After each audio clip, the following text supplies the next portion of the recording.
night as well. So what exactly is an upset? Niagara entered the NCAA tournament last night an unknown, but it didn't take long to prove they belong. The Purple Eagles sent New Hampshire packing with an impressive 4-1 win. Tonight, they'll try to wave the magic wand once more as they battle the high-flying, high-octane offense of the number 2 Fighting Sioux from North Dakota. Only one thing's for sure, there will be a blaze in the Frozen Four. Quarterfinal night at Mariucci. NCAA Productions presents the 2000 Division I Ice Hockey Championship.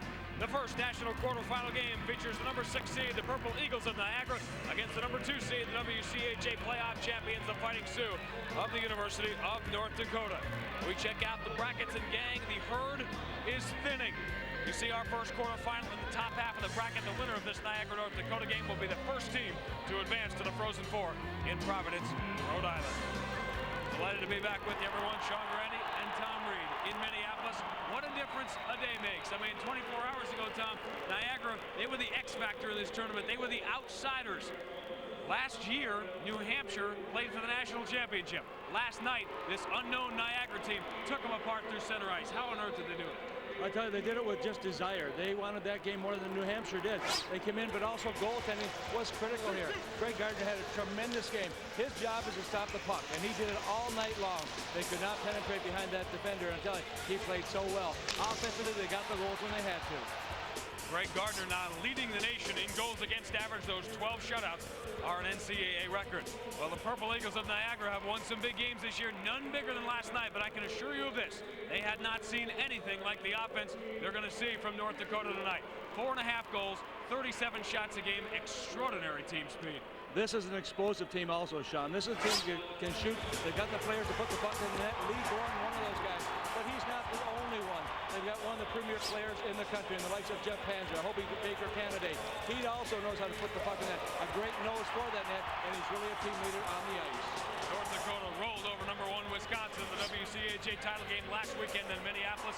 They have received a bye each of the last 3 years, but in the last 2 years, they lost this national quarterfinal game and did not get to the Frozen Four. Now, this time of year, all the routines are the same, but the stakes are so much higher. New Hampshire and Niagara quarterfinal action coming up. You're watching NCAA Productions coverage of the 2000 Ice Hockey Championship. Lost the quarterfinal game. They are focused and ready tonight, and they have brought some folks from Grand Forks. Last night, we saw Niagara University for the first time in the NCAA tournament. We had heard a lot of tremendous things about their seniors, about their leadership, and in particular, about their goaltender. But North Dakota has a goaltender they like as well, and it is a bit of a surprise. Andy Kollar, the sophomore who played last weekend, will start tonight for North Dakota. Well, he's very hard to see right now. He's only 5'7". He's got some big boys around him, but this was a surprise move. But not a surprise because he knows how to play this game. Goehring was not quite ready mentally to play in this game after sustaining a concussion about 10 days ago. He's out of the lineup. Kollar got the call last weekend in the WCHA playoffs. He played very well. He's the MVP of the tournament.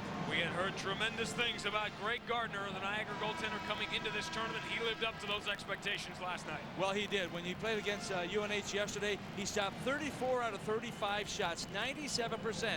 He's looking for his 30th win. He was number 2 in the nation goals against this year with 1.49, and he's one of the reasons for the success of the Purple Eagles all season. Blaze McDonald said you'd be surprised how much it was business as usual for his team in the locker room before their first ever NCAA tournament game last night. On the other side, Dean Blaze now in his 6th year, 158 wins, 3-2 in the NCAA tournament. Of course, North Dakota won the national championship back in 1997. The Fighting Sioux are on a roll. They played a tremendous game in beating number 1 Wisconsin last Saturday night.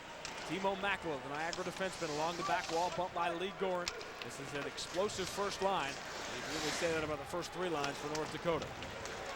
Homer pinching in for the Fighting Sioux. Did not steal it along the wall. Instead, it's moved out the center. Isherwood will send it in deep for Niagara. In the opening moments of last night's game against New Hampshire, Niagara was shaky. It took them until they got their first goal to get into the flow of the game. Ryan Beta, one of the top freshmen in the country, banged to the wall in the corner. Lee Goehring in there as well for North Dakota. Mako leaves it go. Isherwood sends it around the wall. It caroms right to Mikko Savonin, who had a couple of goals last night. And First icing tonight for Niagara, Tom Reed. That will not be the last. Well, it certainly will not. They will dump that puck out as quickly as they can out of their own zone, Sean. And you know, if you watched them play yesterday, what they like to do is just get the puck and dump it. I talked to Dean Blaze and I said, "Are you worried about the Purple Eagles?" He says, "No." He says, "Not at all." He says, we had the luxury of being able to watch them yesterday on tape, and that helps us as we prepare our game plan. But he says, we've got a big, strong, very quick team. He said, they're going to see a different team here tonight. But he said, we expect to get at least 50 shots on net tonight. We will be explosive.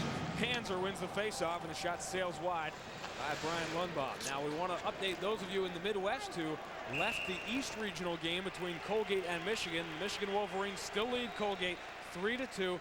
2 minutes remaining in regulation time. Now in Albany, we will keep you posted as to what is going on in that East Regional game. Michigan had a 3-0 lead in that game. Colgate came back earlier in the East Region. Blaze McDonald's former team, Boston University Terriers, knocked out St. Cloud. Well, Dean Blaze, when you talk about coaches, you look at Dean Blaze, you look at Blaze McDonald. They both have prepared their teams very well to get to this level. And, Blaze McDonald, the coach also, the CHA Coach of the Year, and has performed very well. Very happy with what he has done in the 4 years with that program.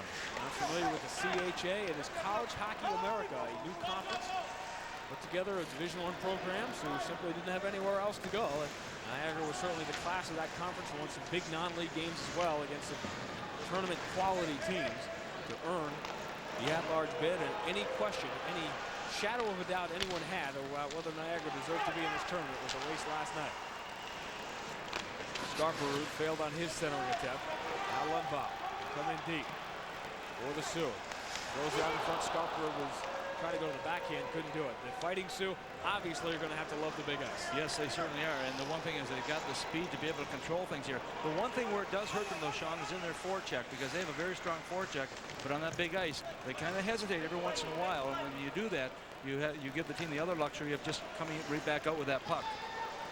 North Dakota, of course, plays some games. There's some teams in the WCHA that have the Olympic size ice, and of course they play a couple of games a year in this building, so they are very familiar with it. Greg Gardner, I was very impressed, Tom, talking this week to Greg Gardner, how concerned he is with the legacy that these seniors will leave or the Niagara program. He takes it very seriously. He knows that this team may not win a national championship, but this is going to be the measuring stick for a long time. The pioneers of this Niagara program. Well, it will be, and you have to start someplace. I think that the Blaze McDonald's done a good job in recruiting these players to come here. 4 years ago, they had nothing. All of a sudden, here they are in tournament play, and with 13 seniors in their lineup tonight, that's a pretty good test of how well he has put this team together and prepared them. Off the Spiewak face-off win, North Dakota hits the crossbar.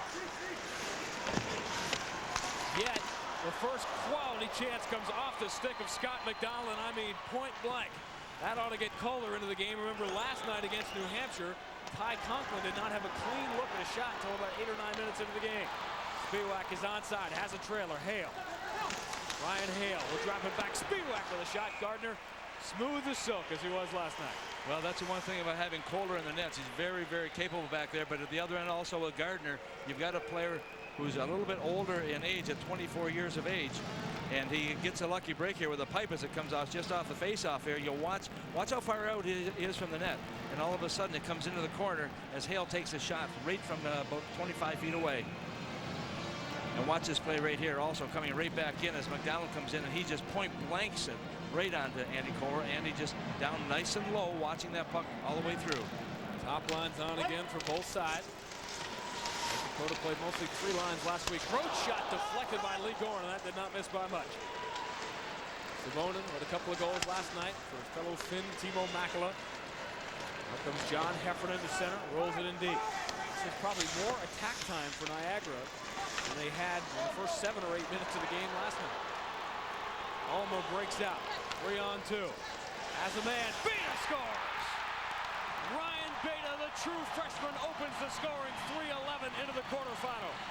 Oh, what a nice play also by Ulmer, coming down with good control of that puck and just kind of slowing down a little bit, allowing Beta to get that quick burst of energy coming in the wing position. A big goal for the Fighting Sioux to get the first goal in this hockey game. You watch here, notice how he takes a little look there, pulls to the far side, then he slows down a little bit. Defender makes a bad play by going towards him. That leaves Beta all by himself. He just pumps one in, and all of a sudden we've got a 1-0 lead for the Fighting Sioux. That goal coming at 3 minutes and 11 seconds of the first period. 17th goal of the year for a true freshman that you will hear a lot about in college hockey over the next couple of years, Ryan Beta. Both of these teams extraordinary records when scoring first. Sioux back on the attack. Roach's shot is deflected by Scarperud out in front. Here comes that offense. Fighting Sioux have the first 4 shots in this game. Niagara has not trailed very much this year.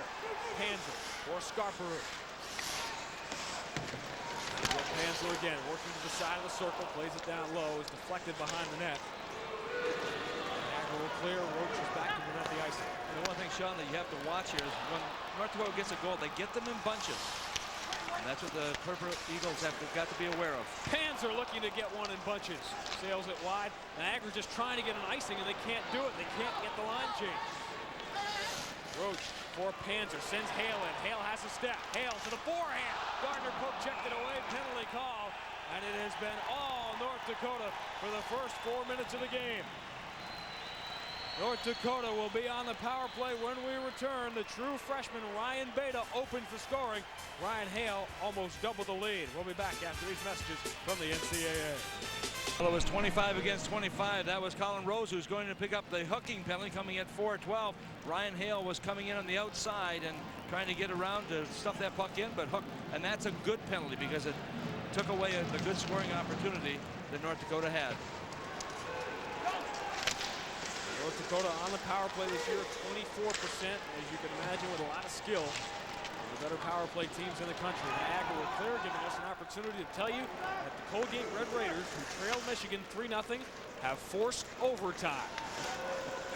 Oh boy. Colgate and Michigan will head to overtime in the East Regional. In that first round game, there's always plenty of overtime to be had in this NCAA tournament, and nothing can beat it. Travis Roach pitching up for North Dakota. Quarterback this power play. Beta works his way back to the point instead, and he's going for Ulmer. Ulmer had a man sneaking in. It was Missouri. Ulmer again in the corner. Roach at the middle. Missouri at the circle. Has a clean look. Missouri shot save. Gardner. Ulmer had a rebound. Couldn't put it on net. Goehring run by Timo Makala. Free puck. McKenzie cannot get to it. Backhand Mazurek in front, loose puck, Goehring. Niagara is scrambling right now. Through traffic, blocked on the way, never got through to Gardner. McKenzie has to get to this puck, and he does. Big play by McKenzie to get to the puck just to get it out of the zone so they get a change. And Goehring is offside, and I mean barely, and that is a big break for Niagara because Jeff Panzer was flying off the North Dakota bench, and he would have had a step. Well, there you have it. Michigan, a 3-0 lead. They have the 5 seed in the West. National champions 2 years ago. The Red Raiders of Colgate made a great run to the national championship game 10 years ago, where they were defeated by the Wisconsin Badgers, who we will see in our second quarterfinal here in Minneapolis. I think it's only fair, since we had overtime last night, our second game. They should go into a double overtime, please. Well, let's not get Don't get greedy, right? I'll tell you, what a great move by Kollar coming back. When you're behind 3-0 at this level, to be able to come back, especially against a team like Michigan, I mean, that speaks very highly of your program. There are plenty of surprises, but no upsets at this level. Nothing should be too much of a surprise when you're dealing with the 12 best teams in the country.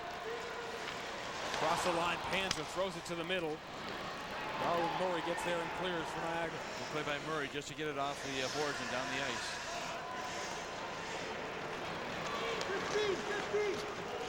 All right, Ken Daniels, thank you so much. I want to welcome those of you that are awaiting Colgate and Michigan going to overtime.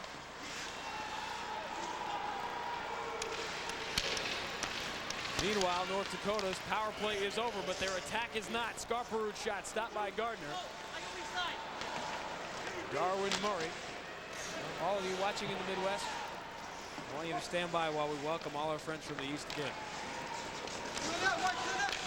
All right, Ken Daniels, thank you so much. We welcome those of you that have watched Colgate and Michigan battle to a 3-3 tie through regulation.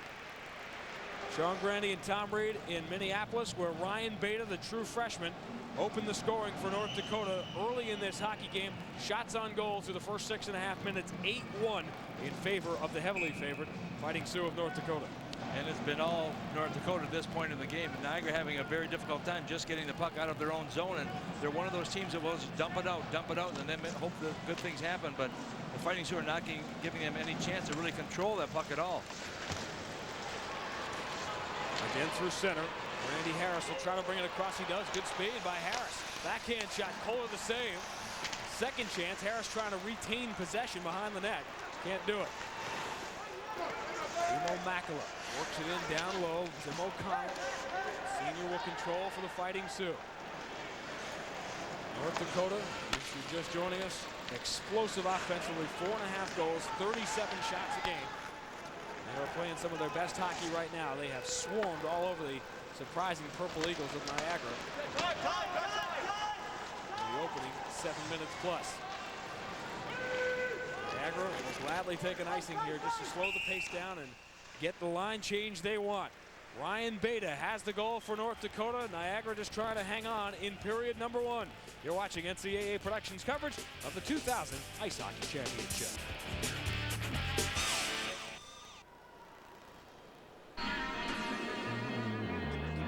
Log on for the latest hockey results, ticket information, statistics, official Frozen Four merchandise, and much more. That's NCAAIcehockey.com.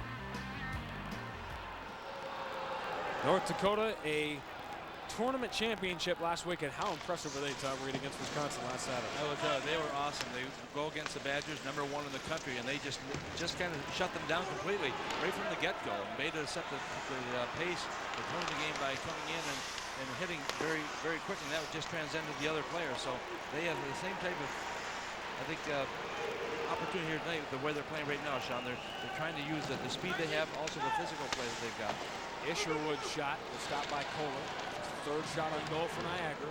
Shot 8-3 here in the first period. Kollar lets it go. Icing is waved off. Ulmer can't control it. Big drive by Colin Rose. Marshall looking for the rebound for Niagara. Couldn't get there. Niagara, a much different team when they have to come from behind. They scored 2 early goals last night and simply cruised. They are 24-1-1 when scoring the first goal, which by my math makes them a 500 team, just 6-6. They do not score the first goal.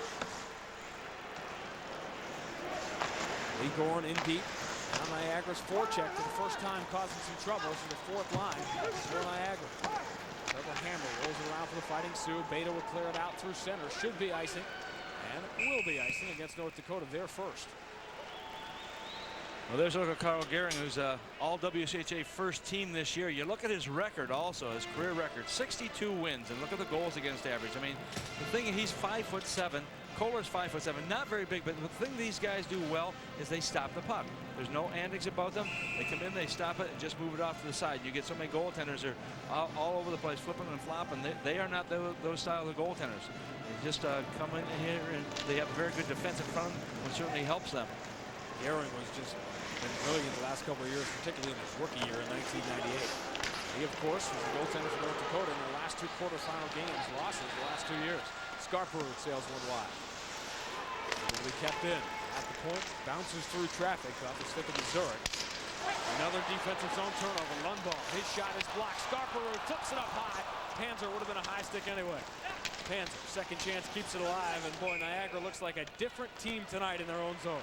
Well, they have to be skating if they're going to be effective. And right now, the Fighting Sioux have got them pretty well locked up there. You saw about 4 or 5 dark jerseys just standing there, and the turnovers are going to be costly in their own zone. When you're in your own area, boy, you got to make sure that first pass is going to be right. It's got to connect. If it doesn't, the pressure comes right back. And you can see right here as Scarborough comes in, gets the puck over to Panzer. Panzer can't quite control, goes a little bit high. They just keep pushing the pressure. And right now they've outshot their opponents 8-4. So the last couple of shots really have come from the stick of the Purple Eagles. Dean Glaze, who will spot third and fourth line players. He basically will play 3 lines, but he'll take his 10th and 11th forward and kind of alternate them and make sort of a hodgepodge out of the third line. That's what he's got on there now. Roach kept it in. Niagara will retreat. Niagara had a lot of difficulty last night against New Hampshire. They were able to survive it, but had a world of difficulty with defensive zone faceoff. McKenzie, 25-year-old senior defenseman for Niagara. They are the oldest team in this tournament, and that is something when you consider North Dakota traditionally has so many of those players, 22, 23 years old. But far and away, Niagara is the most experienced, oldest team on the 12-team field. Andy Harris, the freshman, put that in for Niagara. Timo Macko chases, forced to get back on his heels. Little man coming to the net, save made by Gardner, point blank. It was Noterman who had the chance. Perfect setup by Peter Armbrust.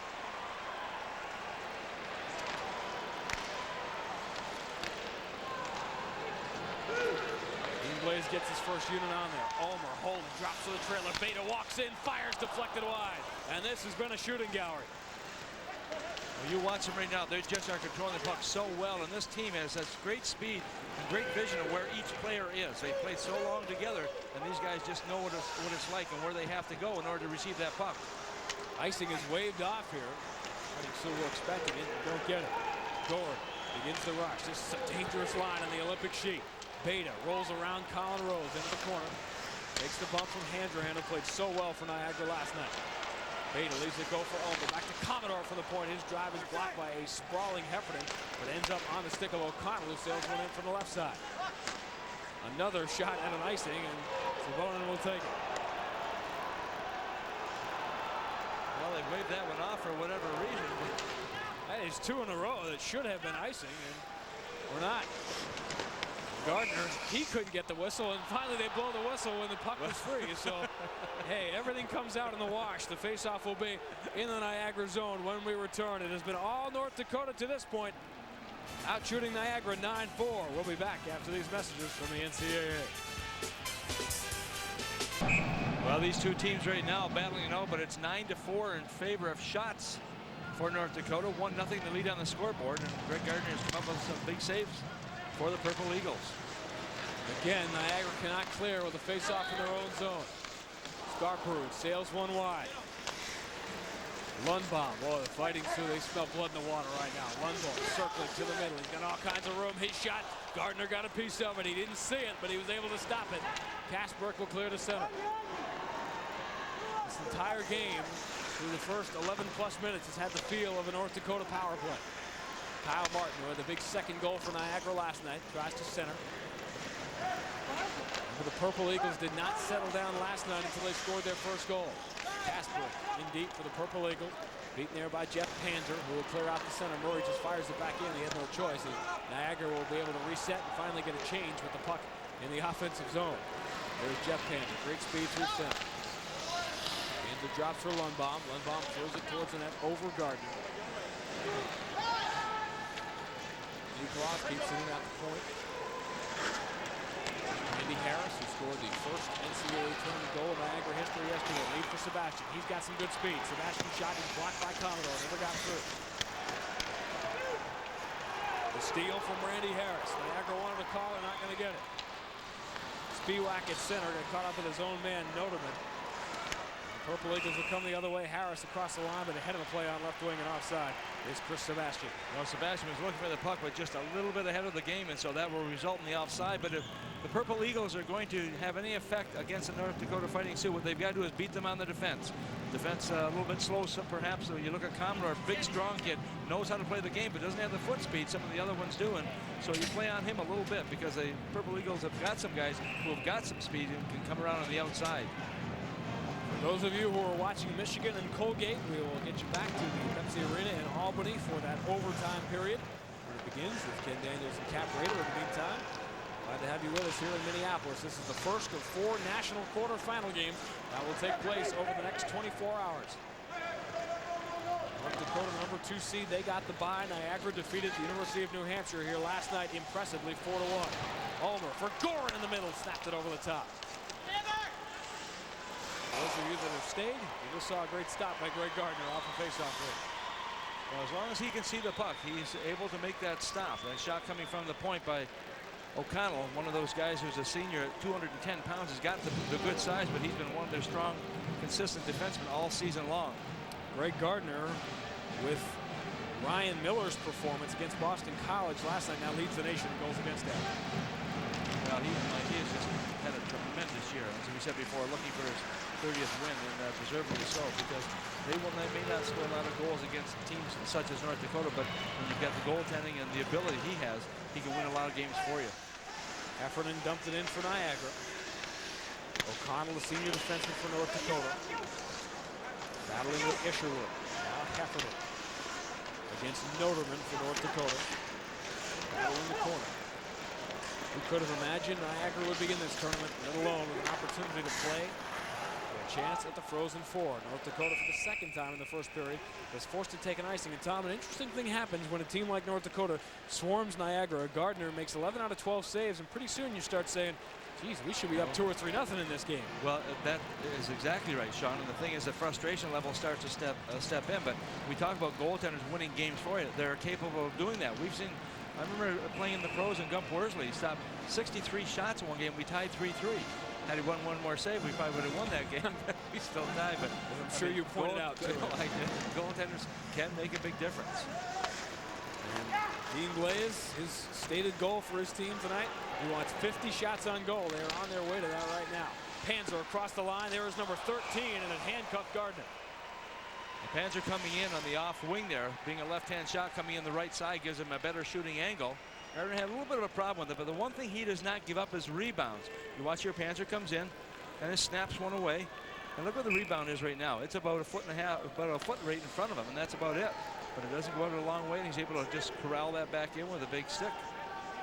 Ask UNH about the rebounds. There were none for them last night.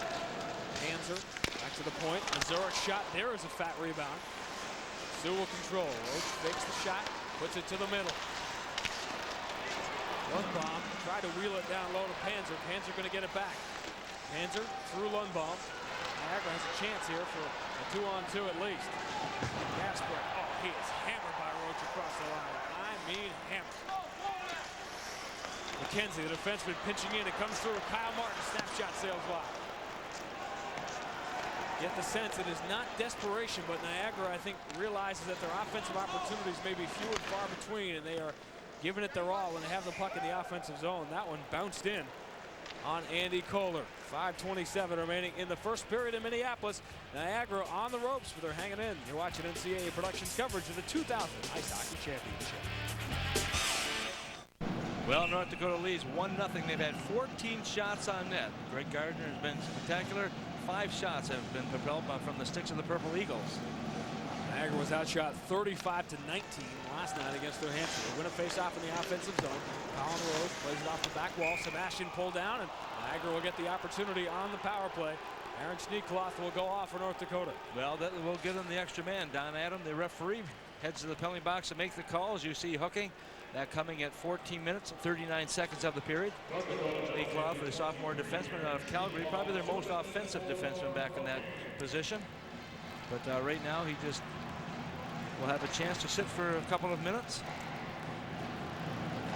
Only the second penalty of this hockey game. One going against each team right now.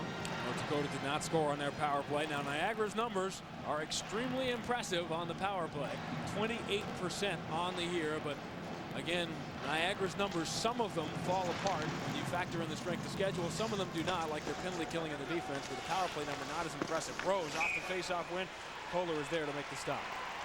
You see how far Kollar is also out from that crease area, just trying to cut that shooting angle down as much as he can. Good shot coming from Rose at the point. He's got a very heavy shot, nice and low. Andy Kollar, you're 5'7", 140 pounds. You better come out and cut the angle down. Face-off. Purple Eagles have it in deep. Got some attack zone time. Isherwood looking for the loose puck. It won't bounce to him. It's gobbled up by Lundbaum, and he will clear. Nice easy play by Lundbaum, just off the boards, down the ice, killing off that penalty clock as much as he can. North Dakota, 85% penalty killing team.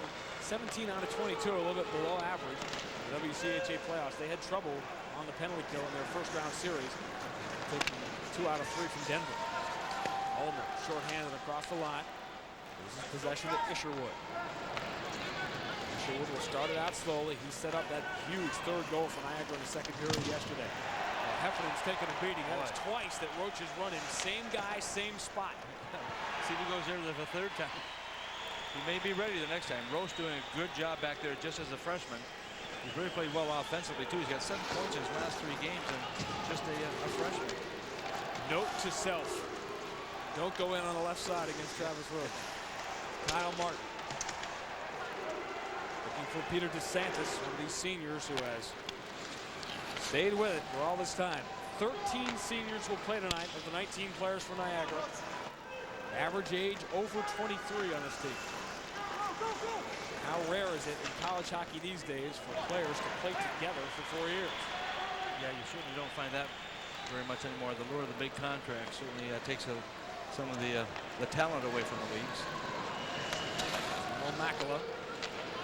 Peter DeSantis, he will dump it in. You see the time remaining on this Niagara power play. They were 0 for 2 last night against New Hampshire. Casper puts it towards the net. Kyle Martin did not control. Racing for it is DeSantis in the corner. DeSantis works it back to the point. Makala pull it off the wall. Did not keep it in. Panzer forced it out here. Schneekloff out of the box. McKenzie the saving play to knock it away. Brad Mazurek. Defenseman for North Dakota from Mike Commodore. Commodore rolls it in deep. I tell you, he's a big, imposing player. 6'4", 225 pounds. And he is tough to move. As a junior, 370 career penalty goals for Mike Commodore. Okay, it tells you how he plays the game a little bit, doesn't it? In fact, Dean Blaze was very happy that Mike Commodore did not take a penalty in the WCHA Final 5 last week, because he took a big 5-minute major against Denver in the first round of WCHA playoffs, and that basically cost them that second game and forced them to game 3. Yeah, and the problem you have as a coach, you want to make sure you are able to corral that player so he doesn't take those penalties. At the same time, make sure you keep that spirit up so he plays with that aggressive nature that gets him to this league in the first place. You saw that last night with Brooks Orpik of Boston College, who was called for 3 minor penalties in BC's win over Michigan State. Dangerous hit, penalty called. Handrahan went in hard, and he will sit. And North Dakota, already with a 14-6 shot advantage, is going to go back to the power play. Well, I think he's going to be called for checking from behind as Ryan Hale was going in toward the boards to pick up that puck, and that penalty will result in a opportunity now for the Fighting Sioux. You watch right here. Oh boy, that's a dangerous area, and the players are instructed. They know. And in your own mind as a player, as you're going in there, you've got to make that decision. How hard do I have to hit him to take him out of the play? Yeah, a hit like that could be a costly mistake for a team like Niagara right now. They're trailing by 1 goal. Another goal may open up the floodgates for the Fighting Sioux. So Blaze McDonald has got his work out for him to make sure he's got the right players on the ice.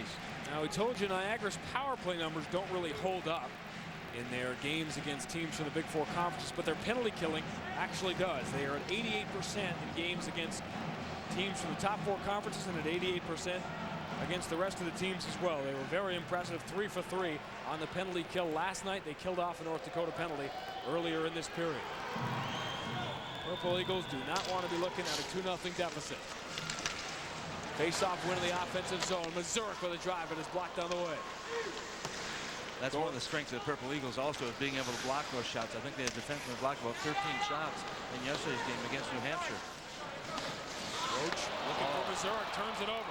Niagara short-handed. Isherwood has bumped to center ice. Great job by Roach, so the play is still alive. Savonin with a shot save made by Kollar. Boy, nice save by Kollar on Savona. But I'll tell you, that was another good hit, and we've seen now Roach with 3 big hits in this hockey game. Beta drops it for Goehring. Gardner got a clean look. And Beta has the only goal in this game, came very early.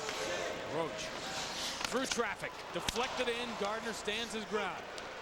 Mazurek with a chance. Gardner, another clean look. 2 chances for North Dakota, and boy, Gardner just does not panic. No, he does not. He and Cole are very similar, their style, standing up and just getting the job done. Looks like he's playing golf. Well, Run ball for Panzer. Panzer drops to Scarborough. Scarborough now for Panzer, has time to play it off the wall. Panzer now pressured. Niagara a little more comfortable pressuring on this Olympic-sized ice here on the second night. Schneekloff, cross ice, Commodore's drive sails wide. Run having trouble along the wall with Kyle Martin. Puck pops free, and Colin Rose moves it to center. even strength. Niagara has all kinds of trouble in their own zone, but it seems when they're on the penalty kill, they're much more focused in their system. Schneekloth forced to retreat. Bomb plays it in. Panzer off the wall. Has a man. Commodore scores. Power play goal. Mike Commodore. And North Dakota leads it 2-0. Well, the big man moved up at the right time right there. No question, as he just broke down on the left side, and all of a sudden Jeff Panzer spotted him with a puck. Makes a perfect pass across. And Mike Commodore puts one home, a big one for the Fighting Sioux. You watch here as Panzer takes it, comes across, and just puts it perfectly into the net. Nice play also by Schneekloth as he had the puck initially, just laid it off the board for Panzer to skate into. But this guy moves up, and you want those defensemen to move up in the play. He does it at just the right time. Panzer and Schneekloth get the assists on Mike Commodore's 4th goal of the year. His first in NCAA tournament play, and Niagara, which appeared to have stemmed the tide of this North Dakota onslaught in the first period, is now looking up at a 2-goal deficit.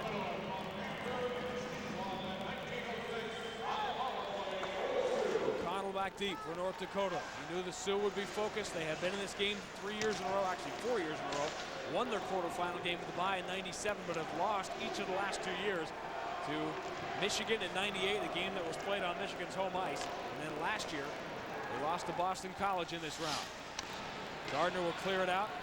They will say O'Connell did not try to play it, and they will whistle icing, and North Dakota will get an offensive zone faceoff here with 14 seconds left. Well, another big goal for the Fighting Sioux, getting that, especially on the power play near the end of the period, to give them the 2-goal lead as they get ready to go into that dressing room in just 14 seconds. But they've been pressing here and getting 2 goals in and 17 shots.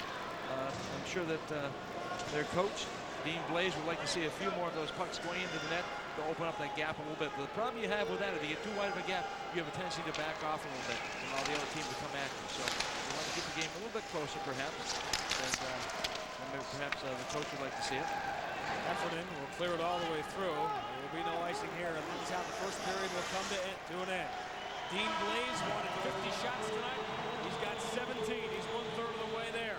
17-8, the shot advantage for North Dakota. We will chat momentarily with Blaze McDonald, whose Niagara team really seemed to hold the fort for a while. They actually had more shots in the first period tonight against North Dakota than they did last night in the first period against New Hampshire, but instead of being up by 2, they're down by 2. Well, they are down by 2 right now, but they're still discussing what they can do in this second period now coming back out, because they know they have their work cut out for them.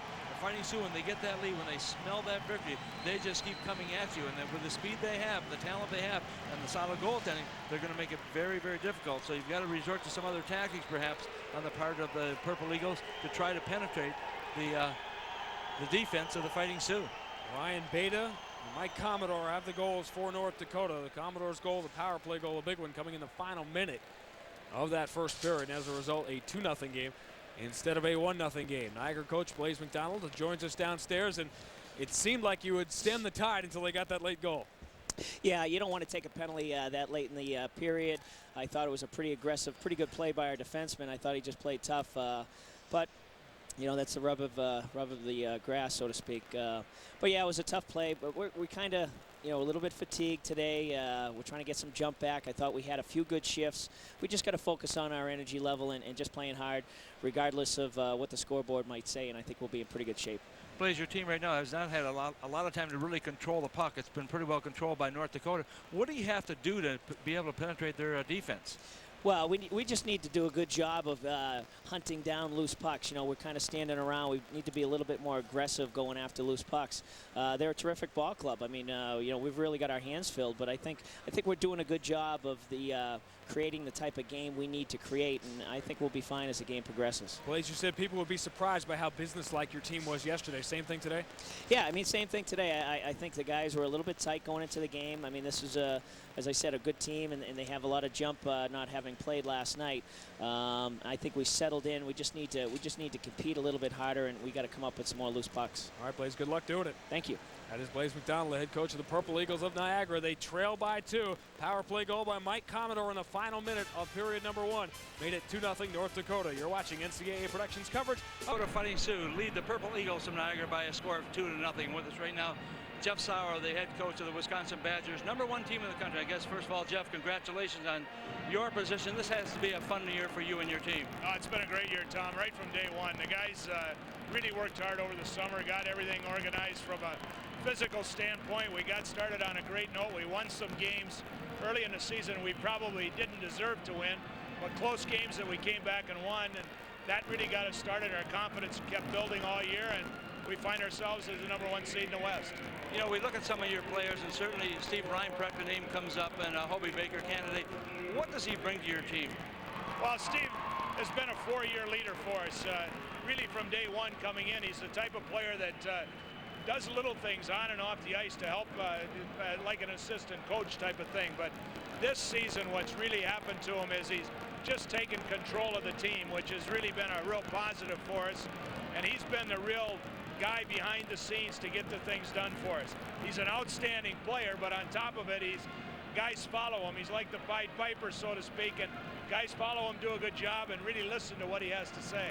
You know, I watch him this year, and he seems to be more of a team player this year than he's ever been before, and he's really stepped up. But Danny Heatley, one of the young kids coming into your team this year, on the line with him, has certainly helped. I think they've added to each other a lot of the charisma that your team has.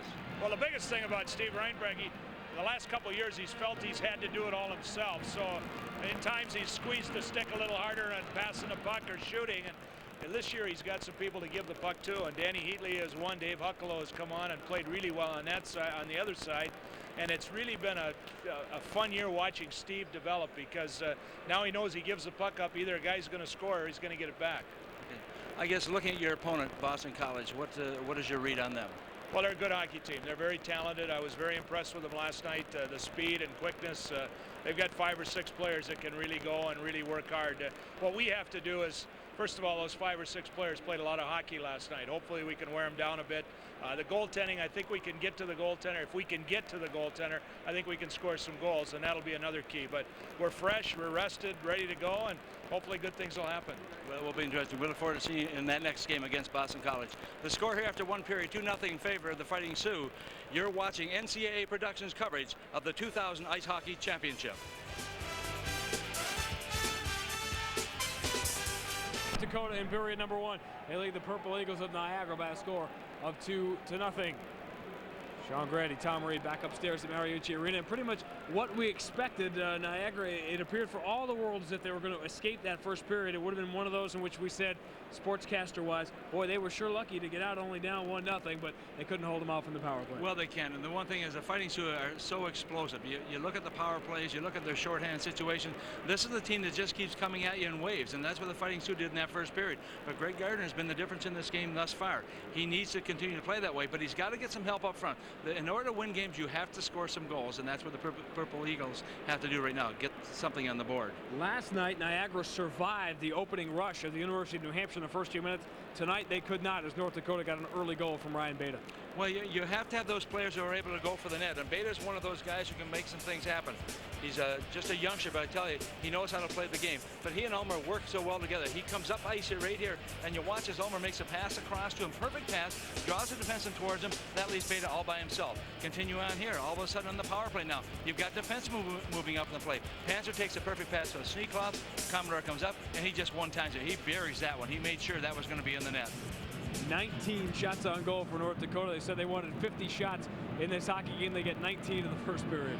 Well, they may have a chance to relax later on, but I'll tell you, if they get 50, they may go for 60, and that's the one thing that Dean Blaze wants his team to do. He said, do not let up. Keep on pushing, because the moment you let up, they're going to come back and score against us. If you're Niagara, what do you try to do in the second period, knowing that it worked last night? Will it work against North Dakota? Well, I don't think it will. I think they're going to have a much more difficult time. There's no question Dean Blaze knows the breakout patterns, but the one thing that Purple Eagles could do is come in on the outside, try to get around the defense, and hope something goes in for them.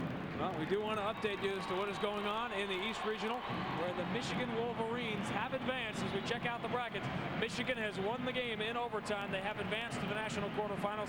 They will take on the University of Maine tomorrow. Meanwhile, the national quarterfinals are underway here at Mariucci Arena in Minneapolis. One period in the books. North Dakota up by 2 on Niagara. We'll be back with the second period after these messages from the NCAA.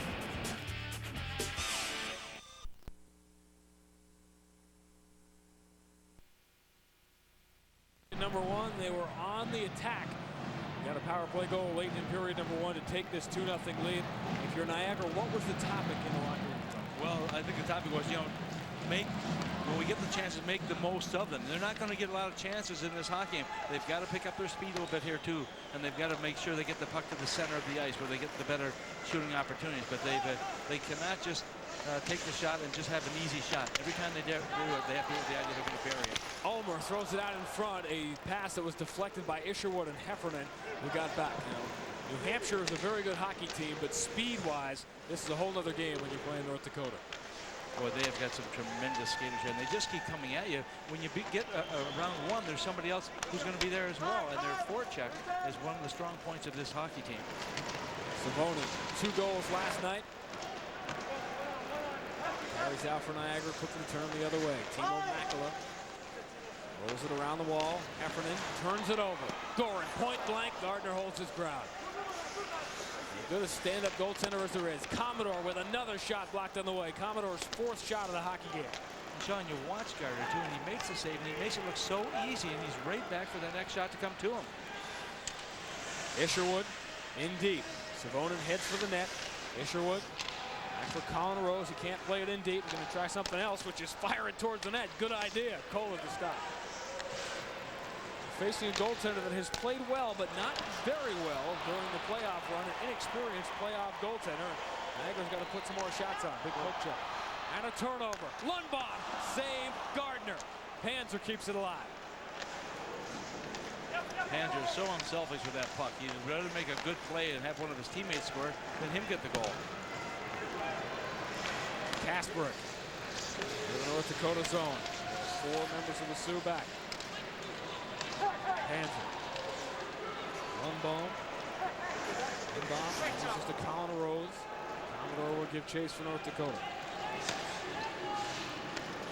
Line pass through center is going to create an odd man rush and a long drive by Handrahan that smashes off the pipe. North Dakota playing with a lead. Sometimes you can get a little bit careless, especially when you are a run-and-gun offensive team. Kasparek across the line, throws it towards Kollar. Fat rebound. It is cleared away. McDonald pounces on it for Niagara. Sharp angle shot deflected wide by Panzer defensively. Harris or Chris Sebastian. This is the speed line for Niagara, and they are showing it. McDonald out in front. Harris had his stick on the ice, but couldn't get the redirect. And you saw Harrison behind Commodore, and that's what I was talking about, getting in behind that defense and trying to get the stick down when you get the opportunity to get the shots on that. McDonald rolls it in deep. Hammer, North Dakota defenseman, pounded into the back wall. By Spira. He turns it over. Another North Dakota turnover. Harris with a shot, save Kollar. Fat rebound. Purple Eagles keep it in the zone. Bezoyan through traffic, sails wide. Sebastian keeps it alive. Sebastian pulls it off the wall. Tried to put it to the middle, but Hammer regains his composure and regains the puck. Gardner will play it, so no icing. Caprio indirects it through center. 4th line on for Niagara. Blaze McDonald will play them evenly throughout this game. Caprio driving towards the net. Is pulling his way forward. It dropped back to Adam Morris, whose shot is stopped by Kollar. Best sustained attack for Niagara in the hockey game. North Dakota up by 2, but signs of life from the Purple Eagles. You're watching NCAA Productions coverage of the 2000 Ice Hockey Championship. 2000 NCAA Hockey Tournament. BC and Wisconsin will play later on tonight here, and then tomorrow they're all set in Albany. Boston University impressively defeating St. Cloud today. They will take on the ECAC champion, the Saints of St. Lawrence, tomorrow noon Eastern time, and then Michigan and Maine, and they have had some heavyweight fights in this tournament over the last 7 or 8 years.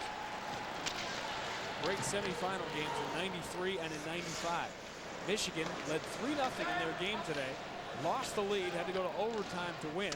The irony there is that they trailed 3-0 last year to Denver, came from behind to win in the first round. Heffernan underway at the line. Travis Roach moves it through center ice. McKenzie jumps up. McKenzie for Niagara. The defenseman jumping into the play. Heffernan shot saved Kollar, and Niagara sent somebody to the net looking for a rebound for the first time that I can remember. Odd man rush. It's going to cost them though on the other end. Goehring holding. Goehring puts it side of the net. That actually hit the post and slipped through Gardner.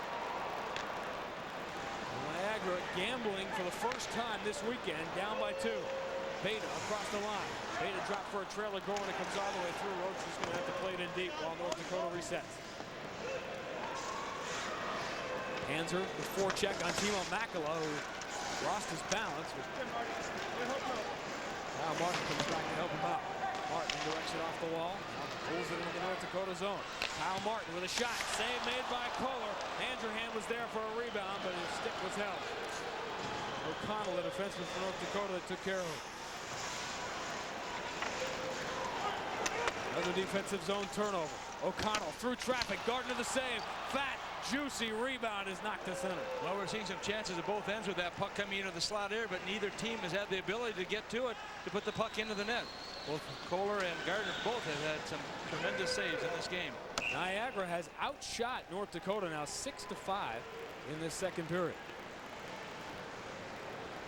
Well, college hockey fans, this time of year, NCAA tournament time, the most invaluable resource we have up here in the broadcast booth is the Frozen 4 records book.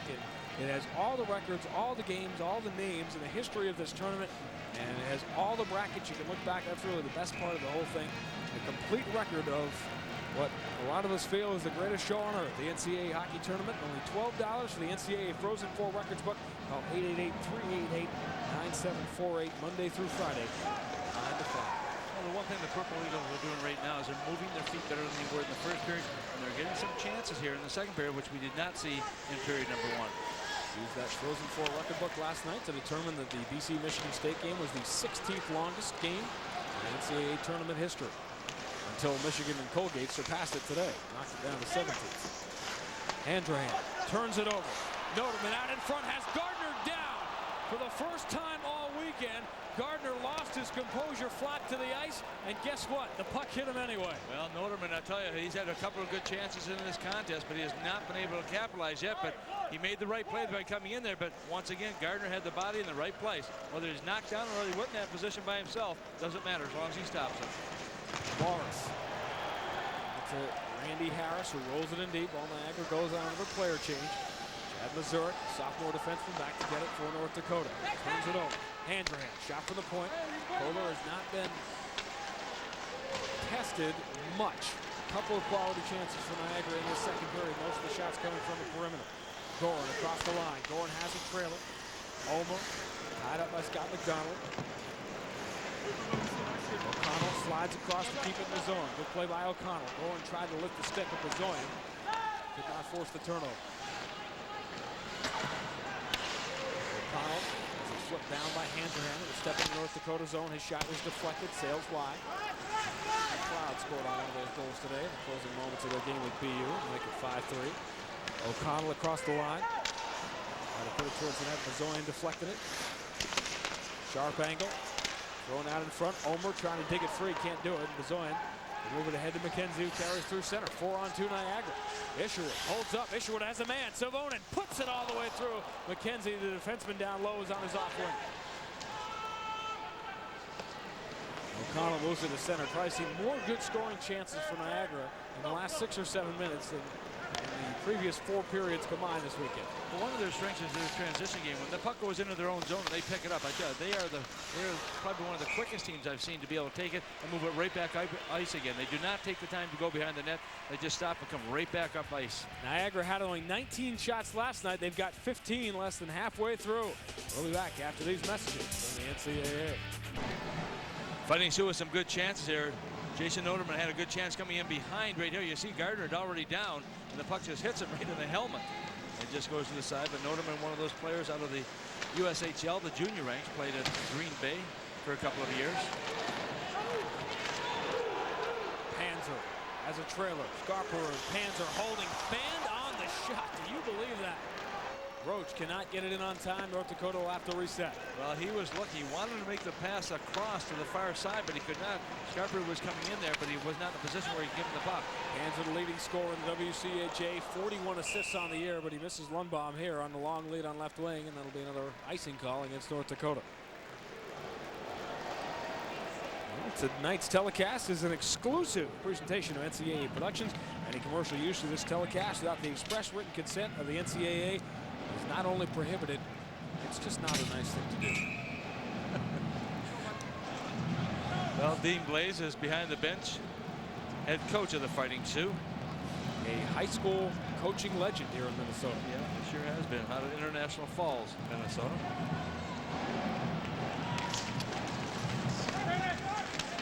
Spiewak wins the faceoff. Harris forces the turnover and rolls it through. Seems that when Niagara goes on offense, they instinctively are throwing it towards the net, but there doesn't seem to be anybody there to do anything about it. Well, they don't have the firepower, obviously, the Fighting Sioux have, and the Fighting Sioux have got some big, strong defensemen, so when they get in that crease area especially, they really kind of shut them down. Look at Darwin Murray, the Niagara defenseman, and this North Dakota team focused. When you get a bye 2 years in a row and lose the quarterfinal game, clearly you spend a lot of time over the summer thinking about it and thinking about this moment right now and making sure it does not happen a third time in a row. Had a couple of tough draws the last 2 years in this tournament. Got the bye 2 years ago, but then had to play Michigan on their home ice because Michigan was hosting the regional. And then last year ended up facing one of the most talented teams, Boston College, who had a lower seed because they had not had a great regular season. John Marshall, the senior, takes a bump. He moves it out to center. Roach fires it right back in. Timo Makala had the final steal in the game last night, setting up the empty net goal. Makala to Finn, works his way through center. Makala across the line, trying to put it towards the net, blocked by Roach. DiCaprio down low for Niagara. Roach will gobble it up and begin the rush for North Dakota. Roach the defenseman, moving to his left. Beta is the trailer behind him on the wing. Roach going to come all the way behind. Isherwood chasing him. Roach completely takes the Niagara defense apart. Great feed by Roach in the middle. Loose puck. Gardner stops it once and twice. Ulmer was all alone on the doorstep, and Gardner got the stick down. And what a play by Roach, but I'll tell you, Gardner was so focused on where that puck was, he was able to stop it. Even when he was down in the prone position, in the sitting position, you're going to watch where his head is. He's right in tune to where the puck has to be and what he has to do to stop it. Right here, you see as he makes the first save, he's still down, he's got the stick off to the side, and what an opportunity for Jason Ulmer coming in there, but could not put it in. Once again, Roach doing a good job coming in. There's a little move right here. And look at Ulmer coming in. Look where the stick is. Oh, no, thank goodness for wide sticks, especially goalie sticks, as it makes a big difference in keeping that puck from going in the net. It is with an extraordinary level of poise Greg Gardner has played this weekend. The scoring chances, the shots on goal, 27 to 15, so that is 25 more saves for that man. Greg Gardner, he has stopped 59 or 60 now of 63 in this tournament. And he set the NCAA record, if he was just joining, with 12 shutouts on the year. He's a senior out of Mississauga, Ontario, just outside Toronto. All CHA first team and player of the year in that league. CHA College Hockey America. Fledgling College Hockey Division I Conference. O'Connell after a face-off win. It is amazing that Niagara has not been burned by those face-off losses in the defensive zone. The Santa shot turned away by Kollar. Again, if you're just joining us, Andy Kollar, the sophomore from Winnipeg, starting in net for North Dakota. He may have been in the East Regional earlier this afternoon. Karl Goehring, regular goaltender for North Dakota, continues to remain on the sidelines after suffering a concussion in practice about 10 days ago. Kollar played in the Final Five last weekend, won the tournament championship in the WCHA for North Dakota. And I think if Dean Blaze really had his druthers, he would have loved to have Goehring in there. Goehring lost both those games in the quarterfinals the last 2 years. Was waiting for this opportunity like the rest of his teammates, but medically he just didn't feel like it was a good idea. Yeah, obviously that has to come first, and Dean Blaze would like to have him in there, but he said, you know, I'm not concerned at all about having our backup in there because Kollar has done a tremendous job for him. He's only lost 3 games in his career. How's that for a backup? Yeah, not bad. And he's played about, I think, 27, 28 games, so he's performed pretty well for them. Noterman has another great scoring chance off a defensive zone turnover. And I would suggest that Niagara has already turned it over on their own end 3 or 4 times, as many times in this game than they did last night. Marshall is spilled, forechecking, and Niagara will have a power play and an opportunity to get on the board when we return. Midway through the first quarterfinal, North Dakota by 2. You're watching NCAA Productions coverage of the 2000 Ice Hockey Championship. Coming to this hockey game, he's going to be called for interference on that play you just saw. That'll be the second power play opportunity for the Purple Eagles, coming at 10:30. Niagara 0 for 1 on the power play, 0 for 3 on the weekend. They lead the nation statistically at 28%. As we have discussed, the number is under 20% against teams from the 4 major conferences. Roach takes a wild swing at it. A rush offensively by Travis Roach in the last sequence for North Dakota before the penalty. First line for Niagara, Savonin, Isherwood, and John Heffernan. 25-year-old defenseman Chris McKenzie controlling the puck here at center ice. Niagara is yet to have in the offensive zone of the power play. Here they come now. Savonin shot. Kollar lost it for a moment. It is underneath him. Still not sure he knows where it is. Yeah, that's a couple times in this game that the puck has gotten into his equipment there. He wasn't quite sure where it was back in the first period. Got in behind the pad, and you watch when he's not sure where it is, he does not move. He stays right there for fear that if he does move, it's going to drop down. See him look right here, kind of protecting himself. You can see him taking that big stick of his and just putting it in front of the pads just in case it might be sitting there. Offensively, this would have to be Niagara's best period of the weekend. Kyle Martin, the face-off for Niagara. He is the national leader with 14 power play goals, number 7 on the left of your screen. Tied with Ben Guite of Maine. Black Bears, the number 1 seed in the East, will face number 5 seed Michigan tomorrow in the second quarterfinal in Albany. Enjoyed our wall-to-wall coverage. NCAA Productions this weekend of the 8 tournament games. 4 first-round games that are now completed, and this is the first of 4 national quarterfinals you will see over the next 24 hours. 2 tonight in Minneapolis, 2 tomorrow in Albany. Handrahan has a man. Down low, it came onto the stick of DeSantis, could not tee it up. The original shot from Casper. Handrahan again, holding, firing, save, Kollar, rebound. It's underneath, Kollar has got it. Well, I'll tell you, the goaltending on both ends has been spectacular when it has to be. Kollar coming up with a couple of big saves again. Handrahan does a nice job of getting the puck to the net. Good shot coming in the point position, but this youngster, only 5'7", we talked about before, he covers a lot of that net, even though he's not very big. He knows how to position himself. You watch a little fake here coming right up. Watch Handrahan right here as he comes in the center ice position, just fires it nice and low. And you can see as all of a sudden as that rebound comes out, you've got both DeSantis and Kasperek both standing there looking to stuff one away, but they cannot put it in. Stopping all 19 is Kollar, and that 19 shots on goal was Niagara's total in their opening round win over New Hampshire. There's still 8 minutes left in the second period. Makela will keep it in. Timo Makela or Chris McKenzie. Now Savonin with a shot, save, Kollar, rebound, score! John Heffernan. It's a power play goal, and the Purple Eagles are on the board. Well, Heffernan was positioned perfectly also where he had to be, out far enough so if the rebound came to him, he will be able to do just that. Simmons does a nice job also getting the puck into the net. You watch here, controlling the puck back at the blue line, making certain the first shot is on target. It is, and the big rebound there, and all of a sudden he just steps out and Heffernan puts it away. The assist will go to Simonin and also go to number 3, Handrahan. But a big goal for the Purple Eagles that brought them to within 1, their first goal on their 21st shot of this game. Power play goal. They had 4 last night on 19 shots against New Hampshire. Heffernan's 15th of the year. Second in the playoffs, had a goal in the College Hockey America playoffs. So now, we saw the numbers for Niagara when they score a power play goal. Let's see how North Dakota reacts. They carried the play for the first 25 minutes of this game. They were in complete control, but could only put 2 behind Greg Gardner. Now Niagara is on the board, and remember last night when Niagara scored, they played a lot better afterwards once they had their first goal.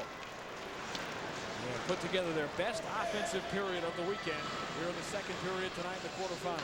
It's like you said before, it's like a shark. And you smell that blood in the water, and all of a sudden you keep on going back for it. And right now, that goal will give them that little bit of an advantage, a little momentum for them. Gardner sends it up the wall. Sebastian could not clear the zone. Commodore shot, save, made, rebound, Goehring. Did Gardner get a piece of that? If he did, it was the save of the tournament. Sebastian rolls it in deep. Kollar the save. North Dakota has had some extraordinary offensive chances in the second period, and they have not been able to finish. Big hit by Beta. Loose puck center ice. Andrew Hand will jump up for Niagara. Long drive in on Kollar. Gave up the rebound. And he gets run into. That was a bad idea. Yeah, that was a bad idea. Adam Morris, but now the Fighting Sioux will have to be careful because you got to let the referee call the penalty. If you take justice into your own hands, it's going to be matching calls. Well, the interesting thing just a few weeks ago, this youngster had a concussion. He was out of the lineup, and they had to bring him back in the lineup. He was dressed, but it was the other guy, the likes of Goehring, who had to come through. Now he has been hit. Does this have an effect on him? But there will be some penalties here. Goehring is on the ice. He's kind of stretching right now, just in case that Andy Kollar is not able to compete anymore. There is Karl Goehring, who Dean Blaze had decided not to play tonight. Commodore, let's see if his retaliation cost North Dakota a power play. It appears for the moment that it will.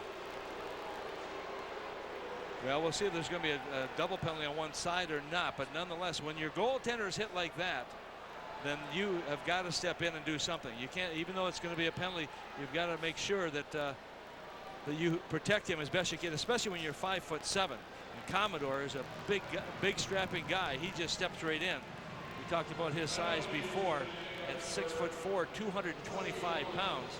He just goes right after Adam Morris. 2 minutes for charging the goaltender and 2 minutes for roughing. It will work out for North Dakota. They will get the power play out of it. 2 minutes for roughing. And I would have to agree with the official's call on that.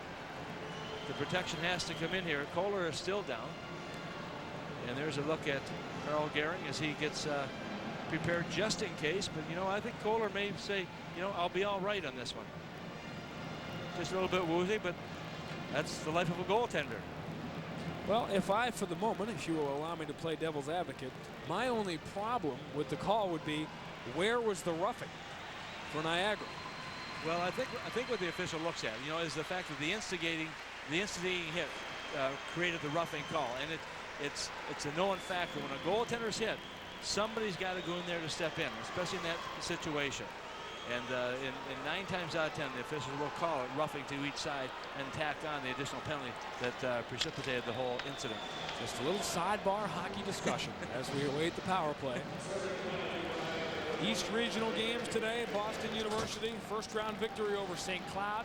Michigan Wolverines lost a 3-0 lead, but were able to win in overtime, knocking Colgate out of the tournament. So we are down to 8. This is the first quarterfinal, and the first ticket to the Frozen Four in Providence will be punched upon its completion. North Dakota scored a power play goal late in the first period. It was scored by Mike Commodore, the defenseman pitching in. Commodore is in the penalty box now for North Dakota.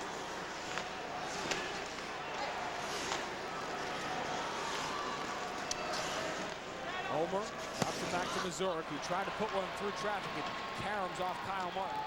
Carries all the way down. Martin and DeSantis, the forward penalty killers here, the 2 seniors for Niagara. Local Eagles sneak a defense pair change. It may cost them here. Ulmer across the line. Ulmer drops it for Goehring, who snaps it wide. Now Mazurek. That's Ulmer. Mazurek again. Again tried it through traffic this time, which doesn't come through, but Goehring tried to turn it to Ulmer. That was knocked down. Isherwood off the dasher, out to center, 2-on-1 break coming. McKenzie with Savonin. McKenzie, Savonin knocked away, great back check by Missouri. Niagara still shorthanded, and Roach was there to intercept the pass, then turns it over. Isherwood, save made by Kollar. Shorthanded chance for Niagara. And the Purple Eagles have come out of their defensive shell here in the second period. Boy, we have seen some terrible giveaways by both teams in their own zone. That was nearly a costly mistake by the Fighting Sioux. Scarper. Sneak clock. Looking at the point. The shot is blocked. North Dakota, instead of the extra pass, is taking a shot to the point, and they are getting blocked in the way. Niagara blocked a ton of shots in last night's game. Yes, they did. They got those players who are willing to throw their bodies in front of that puck, whether it be a forward position or a defensive position. When you got guys who are willing to pay that price, I tell you, you can keep a lot of shots and point towards your netminder. Power play is over, but here comes Panzer with lung bomb. Save Gardner, rebound, another save by Gardner. Oh my goodness. And Jeff Panzer had it right on the doorstep. He could not put it away. Greg Gardner is doing it all for Niagara, keeping them in the hockey game. A one-goal game late in the second. Greg Gardner putting on a show this weekend. We'll be back after these messages from the NCAA. Well, we talk about goaltenders, how important they are to a hockey game and how they can win games for you. Right now, 31 shots have come towards Greg Gardner. He stopped all but 2. That shots on goal number. You see Niagara with 15 second period shots. Remember, they only had 19 the entire game last night. O'Connell has it steered aside by Gardner. Looks like he's sitting in a lawn chair. He's been that cool and collected in net for Niagara. Default puts it to the side of the net. Spiewak was there, never got through to him. All right, Hale puts it to the middle. Spiewak drops it behind him. O'Connell holding. The sprawling play made by Murray. Distracted O'Connell enough to create a break for Niagara. Harris across the line, puts it to the middle, hits the skate of the defenseman O'Connell. Murray keeps it in. Let it roll along the wall. North Dakota will control as Niagara goes on a player change. Commodore pressured by John Marshall. 4 lines playing equally for Niagara. They are a hockey team in the true sense of the word. They have played a system, and they are in a one-goal game in the national quarterfinals. Go figure. Ulmer across the line. Ulmer to the middle. His shot is blocked on the way by Handrahan into the crowd. Face-off in the Niagara end. Well, don't forget, probably the feature match of the quarterfinals. A lot of people would consider these the 2 most talented teams in the country. The preseason #1 team, the Eagles of Boston College, overtime winners here last night against the current #1 team in the country, the regular season champions of the WCHA, the Wisconsin Badgers. And a great heavyweight fight. I wonder how much Boston College has to give after a physical overtime game last night. Well, the big thing is, Sean, when you win, you have that adrenaline rush. I think those players right now, they'll overcome any tiredness they have once they hit the ice. That was a tremendous comeback for them. They just play exceptionally well, winning in overtime, and that gives just a little more input in what you have to do in the next game. But they know they're in for a real dogfight. Those 2 teams are very solid teams, and will be an interesting match. Boston College never led until Jeff Farkas' overtime goal. Game 11+ minutes into the extra period. Trailed all night long. All 6 BC goals last night scored in special teams. 5 power play, 1 shorthand. Beta across the line. Beta, the talented true freshman, turns it over. Isherwood, great pass for Savonin. Savonin to the backhand. Kollar holds his ground. Savonin with a nice play there. Tried to bring the puck in, but he didn't have enough room. He ran out of room, and Kollar was right there to meet him. Savonin moves into the corner. Offensive explosion from Niagara here in the second period. Well, they're skating really hard, and that's the key with this team, is they're a fast team, and they can make some good things happen for themselves, and as long as they have their feet moving. 16 second period shots for Niagara. Kyle Martin across the line. Casper goes to the net. Martin lost possession, but they kept it though by Handrahan. Handrahan rolls it behind the net. Casper tried to pull it out in front quickly to Martin. Knocked away by Schneekloff. North Dakota numbers if they hurry, but they're at the end of a shift. One bomb across the line. Throws it through. Schneekloff, the defenseman, pinching in. He was in the crease. Puck ended up in the crowd anyway. Now, the one thing about the North Dakota defense, they've got those players like Schneekloff that you just saw who are willing to move up in the play. That transition game is so important to both these teams. You'll watch right here, a little pass coming right up to Lundblom, who comes in. He looks to the front of the net. Schneekloff moves in there. Can't get to it as the puck is just thwarted the last second. But good heads-up play all the way through, and you can see Gardner once again just in the right position to get to it. Jaron Schneekloff, sophomore, Calgary, Alberta, and Greg Gardner, 30 of 32, 34 of 35 performance in that last game. Unreal. Scott McDonald for Niagara along the wall. Turn it over at the line. He does. Great job by Lundbaum to keep it in. Backhands it towards the net. But Timo Makala is there to cover.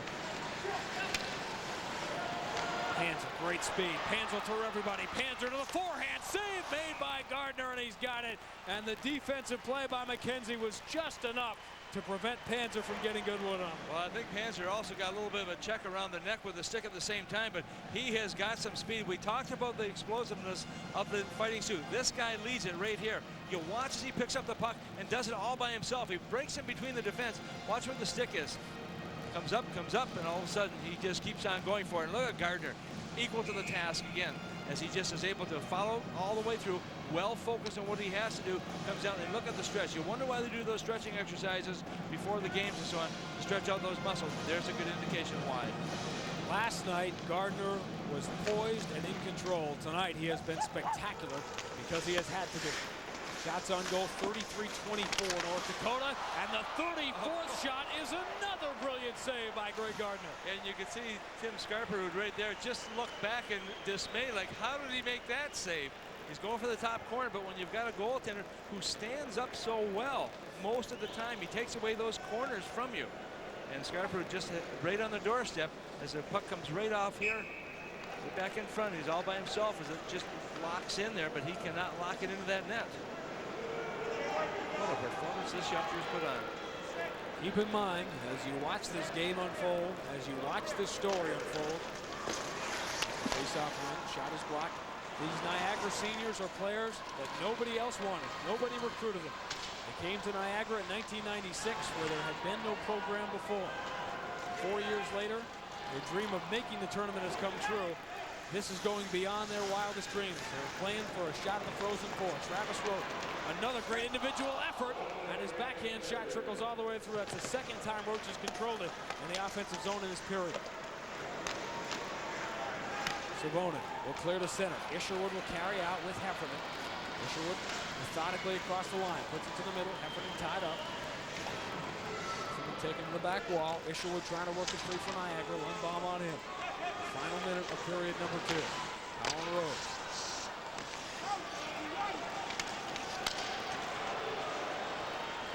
Still looking for that one final rush. Handrahan picks it off. Going to bring Niagara back on offense. Backhands it in deep. Purple Eagles will go on a change here defensively for the final 20 seconds of the period. Roach let it go. DeSantis pulled it off the wall. DeSantis still hustling, works it towards the net. That forces Kollar to cover it, and means Niagara has earned themselves an offensive zone faceoff with 16 seconds remaining in the period. And that's where they want the faceoff to be, no question. They'd like to win that draw back and get an opportunity to shoot the puck at the net. You know, Blaze McDonald is I think very happy with the results of these first 2 periods. He's gotten the 1 goal he wants. He hasn't given up a lot of goals. We talked about them being a very solid team defensively. They do not give up a lot of goals, and that is certainly evident in these first 2 periods. Coming up as soon as our intermission hits, Dean Blaze, North Dakota coach, will join us with his thoughts on the second period. And George Gwozdecky, the head coach in Denver. With Tom Reed, that's all coming up in our second intermission. Another one of those great NCAA flashbacks. I love those. Yeah, brings back a lot of memories for a lot of people. Good players like to watch them too. Of course, for half of the people watching usually, or for someone very painful memories. Kyle Martin wins the faceoff. McKenzie going to bring it all the way down low. Wheels it out in front, deflects towards the net. As the second period winds down, Niagara, a tremendous opportunity to tie the hockey game. This incredible story is not over yet. In the first period, Blaze McDonald's club appeared. They were going to be run out of the building. They trailed 2-0. North Dakota had 19 first period shots, but in the second, we saw something we had not seen from Niagara in this tournament yet. That is forechecking, skating in the offensive zone. They had their best offensive period, and they are within 1 after 40 minutes. Well, they did. They came into this being the underdogs, and everybody said, well, they don't know who we are. Well, they know right now who they are, and they're certainly bringing that to even more evidence that this team is a team to be reckoned with. We said before, they have a lot of seniors in their lineup, 13, just a 4-year program. But, boy, they are playing like they've been around for a long time. North Dakota coach Dean Blaze joins us downstairs. And, Coach, while a lot of people just looking at the score who don't pay attention are probably very surprised, I'm sure you're not at the effort of Niagara. No, after watching them beat New Hampshire last night 4-1, they're a gritty team with great goaltending. They've got 15 seniors, and that kind of says it all. Dean, when you look at this team right now, I know it's kind of frustrating, obviously, to your players because you've had some great scoring opportunities, but can't put it in. What do you say to your players at this stage? Well, just stay with it. Make sure you don't press too hard, that you give up outnumbered situations, you know, the 3-on-2s and the 2-on-1s. And, you know, fundamentally, everything's going well, but we just haven't scored a lot of goals. Well, what is with your goaltenders? Can they avoid getting knocked down? Well, that seems to be the case for the last probably month. Either Karl's got a concussion or a headache, or Andy gets run over, as you saw there in the second period. Thought it could have been a 5, but you know, evidently Andy was out too far. Coach, 20 minutes, yeah, 20 minutes away from the Frozen Four. Good luck in the third period. Thank you very much. That is Dean Blaze, the head coach of North Dakota, and you see a very a confident smile on his face. He feels good about his team. They lead by 1, headed for the third.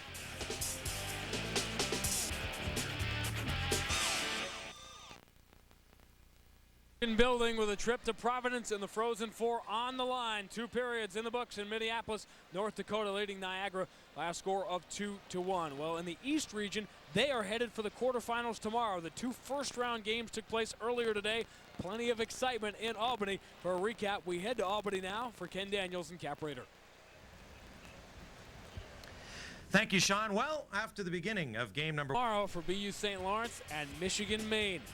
Meanwhile, the national quarterfinals are underway.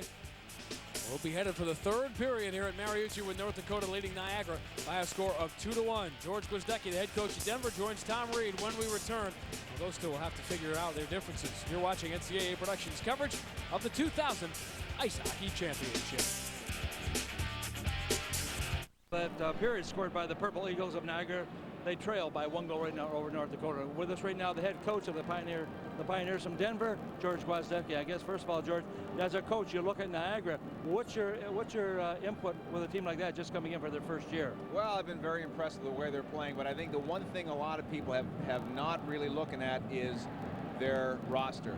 Dominated by seniors, 15 seniors to be exact, and it really helps an awful lot in just in the game experience, in the strength, and just the understanding of how to play, no matter whether you're down, you're up, you're playing in a big game. They haven't had the experience of playing a national tournament, but that age and that experience that you get when you are older as a team has really helped them. You know, when you look at your team, Denver not being here this year, that's got to be a big disappointment to the players, but also from a coach's perspective, you have goals that you hope to attain each year, and when you don't make the big dance, when you don't get a chance to come to, what's it feel like for a coach? It's been difficult. I mean, there's no question. Last weekend at the Final Five, to sit around and our showcase event for the league and yet not being able to involve, it's difficult. The same thing here. My official function here is a member of the Western Regional Tournament Committee.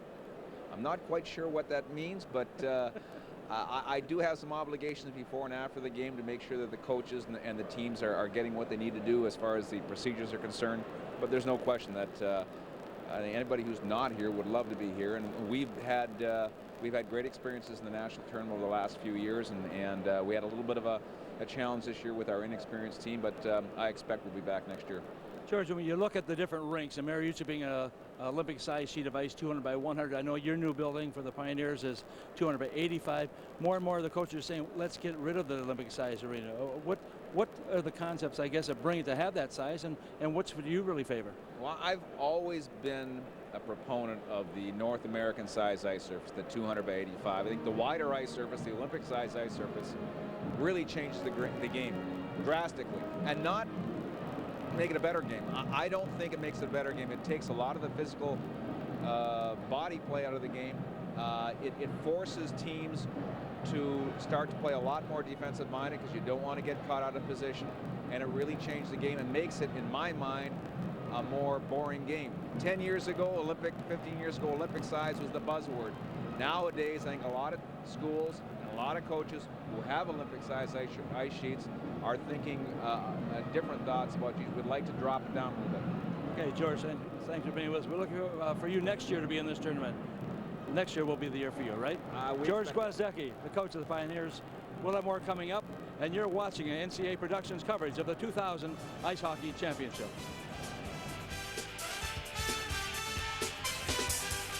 Original, Tom, about this comment, but the longer a game like this goes, the underdog feels better and better. Absolutely, no question that right now the Purple Eagles have a very good feeling for themselves. Dean Blaze said to me before the game, I'm not too worried about this team. Right now, I think he has a little more concern than he had before the drop of the puck. It was kind of interesting. We often talk about the body language of players. I thought it was very interesting how calm and even jovial Dean Blais seemed after that second period. I think he feels he's got the better team. They're playing well. They're just running into a hot goaltender right now, and the important thing is to not panic. Yeah, and what do you do? I mean, you're at the point right now, you were looking for 50 shots. You're close to that. You're meeting what your expectations are that way. But when you hit that goaltender, who just stymies you all the way along, you know, the frustration starts to set in. What he has to make sure is his team doesn't forget about the defensive part of the game, and then everybody start pressing, trying to get more goals. Right now, they're winning this contest. They don't need any more goals to advance. But sometimes you have to tell the players that to make sure they understand. Mike Isherwood. Niagara loses it again. Roach pinching in, has a man breaking, but Timo Makela, the defenseman, sprawls on the puck before he can center it. Boy, Roach has had a very strong game for the Fighting Sioux, and the one thing that they know that how well that the Purple Eagles can block shots, and we talked about before, and they said, you know, we'll just hold back, we'll fake this shot, let him go down, then we'll be able to move right down. Another turnover, and it's banged home by Lee Goehring. The senior finishes it. Niagara's been playing Russian roulette with those defensive zone turnovers all night. And a minute 5 into the third period, the Fighting Sioux take a giant step towards the Frozen Four. Well, the one place Lee Goehring likes to hang around is in front of that net area, no question. And he always has his stick down on the ice. You watch here as all of a sudden the turnover takes place. Just battling here, and all of a sudden you see a Commodore moving in there, but the pass comes across ice from Panzer, who just makes a perfect play right onto the stick, and you can see Gardner's legs are long, but they're not long enough there. He could not control it. It's in the net. A big goal for the Fighting Sioux. It comes early on in this third period at 1 minute and 5 seconds. And with it, Lee Goehring takes the national lead in goals scored, his 32nd of the year. Panzer will get the lone assist at 1:05 of the third, and again Niagara is down by 2, and here comes North Dakota again. Panzer bumped hard by Handrahan, who's had a great weekend defensively for Niagara. Kasparek has a step, moving on Commodore. Kasparek to the outside, Kasparek puts it to the middle. Martin couldn't tee it up. The lead, trying for the breakaway pass. Colin Rose broke it up. Lundbaum had snuck in behind everybody. Both teams finishing a player change. That goal for North Dakota came in the middle of a player change, with Panzer jumping on the ice. Spiewak with Lundbaum going to the net. Soderman, who's been all over it tonight, and a couple of great scoring chances, trying to create another one. Instead with Chris Sebastian, speedy freshman, turned away. Now Armbrust breaking to the net. The North Dakota captain hit the outside of the net. All the fans wearing green jumped to their feet when they saw that net bow. Now again, critical moments for Niagara to survive. They will do it by taking an icing. Well, they were feeling the pressure right there. No question that the Fighting Sioux have picked up their skating prowess in the early part of this third period. And with that, how do you slow them down? You get a stoppage. You do whatever you can to take some of that momentum away, and that's exactly what they have done, trying to slow down the Fighting Sioux. Even going back to last night's game when Darren Hadar scored for New Hampshire in the third period, Niagara, as you would expect with a senior veteran team, Tom, react very well with poise after a goal. Yeah, they really do, and that's one thing that Blaise McDonald talked to his team about. He said, we know the Fighting Sioux can score in bunches. We have to be ready for that. So if they get a goal against us, don't think we can just sit back, because they'll come at us even harder. Fourth line for Niagara against first line for North Dakota. That is how committed Blaise McDonald is to this system. He'll play his fourth line down by 2 in the third period against the North Dakota team that's really only played 3 lines today. Goehring around Makela. Goehring with Beta going to the net. Goehring retains possession. He's deep in the corner. Throws it to the middle, looking for Ulmer. He'll have a second chance as he spins away. Good defense by Makela. Ulmer to the middle. Beta couldn't get good wood on. North Dakota trying to put this thing away. They've got the firepower on the ice right now to do it. Beta pinned to the wall. Ulmer will chase. Makela will beat him there. They're looking to make another change. To gain center ice. And directs it off the wall to avoid the icing.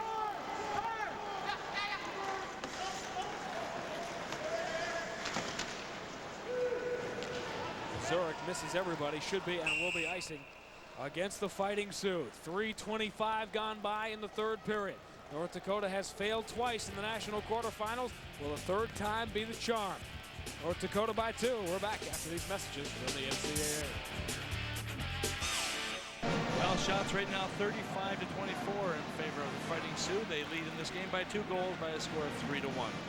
Only one shot for both teams in this third period. It was the goal by Lee Goehring, his national leading 32nd of the year, to give North Dakota this 3-1 lead. Lundbaum, burst of speed. Lundbaum goes it all the way through. Spiewak will chase down. Now Lundbaum again, pulling it off the wall. Panzer goes doubled up the lines here. Panzer, quick shot. Gardner calmly makes the stop. Back rebound. Gardner is there again. They are looking for the knockout punch. O'Connell rolls it in deep. Spiewak pulls it off the back wall. Has a man. Big drive by Roach, but it won't count. Man, the crease face-off coming outside. I think I'll call Panzer for being in the crease there. You know, we talk about big players and what gamers they are, and it's what you do when you don't have the puck is so important. You see Goehring right there. He gets knocked down. He's out of the play. Everyone moved to the other side. And with that, all of a sudden, he comes right back into the play again. And he's there to capitalize on a pass coming across. He's one of those guys that Dean Blaze has really stepped up for his hockey club. No question that with his size, too, at 6'3", an imposing player in college ranks. He played some major junior. He was ineligible in his first year. Imagine if you had had Lee Goehring on that national championship team in '97. They won it without him. Imagine how good they would have been with him. Boston Bruins will be eagerly anticipating the completion of Lee Goehring's college career. Notably, as a man, arm brush. North Dakota now with a 2-goal lead, starting to float a man of the blue line, looking for that finishing blow as they sense Niagara will start to take some chances. Well, when we are finished here in the first national quarterfinal, the second national quarterfinal, go out, get yourself a snack, and settle in, because this is the heavyweight matchup of this tournament's second round. The preseason #1 team, Boston College, the current #1 team, the Wisconsin Badgers. Boston College had to play overtime in a very physical game last night, but Wisconsin is not playing their best hockey right now. Well, they didn't last weekend against North Dakota in the final game of the WCHA playoffs, but the problem, one of the problems you have is when you win the championship a few weeks in advance, and it happened in North Dakota a few years ago, you settled in thinking, oh, let's wait for the big dance, you know, we're just kind of having some fun here right now, but it's hard to turn that back on. But Jeff Sauer said, you know, we will be ready. We weren't real impressed with what we did last week, but he said now we want to advance, and in order to advance, we have to win. It's been a month since Wisconsin clinched the WCHA title and the automatic bid to the NCAA tournament. They actually clinched it on this ice here at Mariucci Arena. So a month has gone by between the time they clinched the NCAA spot and the time they will play their first game. Chris Sebastian to the middle, ends up on the stick of McDonald. He could not tee it up. Here comes Goehring the other way. Homer across the line, but Goehring snuck across ahead of the play. Yeah, Goehring made the pass. He was watching the puck, but he wasn't watching where he was, and he was just over the blue line, so it takes away a scoring opportunity. When we talk about the players being drafted, there's 3 players that have been drafted by the NHL. You mentioned Goehring at Boston. Also Mike Commodore with the New Jersey Devils, and you've got with the Carolina Panthers, Brad Defoe. So these players all have for most of them, not all of them, a lot of them would like to step up in the ranks of the professionals and see what that's all about. Defoe, the senior, played at Apple Valley High School, which is not too far from Minneapolis, just a couple miles down the road, where he was a high school teammate of Karl Goehring, the regular goaltender for North Dakota, who was unable to play in this NCAA quarterfinal. His replacement, Andy Kollar, turns away the long drive. And Spiewak begins the rush for North Dakota. Lead by O'Connell, triples through center. Look at the speed of Panzer. My goodness. All Rose can do is just try to tie him up. Wow. It looked like the rest of the game was going at 33 and a third. He was at 45. That's an old record reference for anyone under the age of 20 who has no idea what the heck I'm talking about. Before CDs, they used to have these things that would spin around. Never mind. Never mind. Isn't that what they still have? All right, well, maybe in my house, anyway. We'll talk about it during the intermission. You know, you mentioned Panzer. I watched him a few moments ago. One side of the ice, he takes a shot. It goes off of the goaltender, Gardner, to the other side. All of a sudden, there's a shot coming from the other side. He's the guy taking a shot from the other side, and he's just circling all the time. The one thing this team does so well is they cycle so well down low, and these guys never stop moving, and that's one of the keys to the number of wins they've had this year, and also the success the players have had scoring-wise. You know, we see some teams like Boston College, Wisconsin, North Dakota, and in the day and age at the NHL level of neutral zone trap and expansion and defensive hockey. It is refreshing to see teams that want to run and gun, that play attack-style hockey and have the skilled players to make it fun to watch. Well, they can run and gun. I think we're the best of them right now.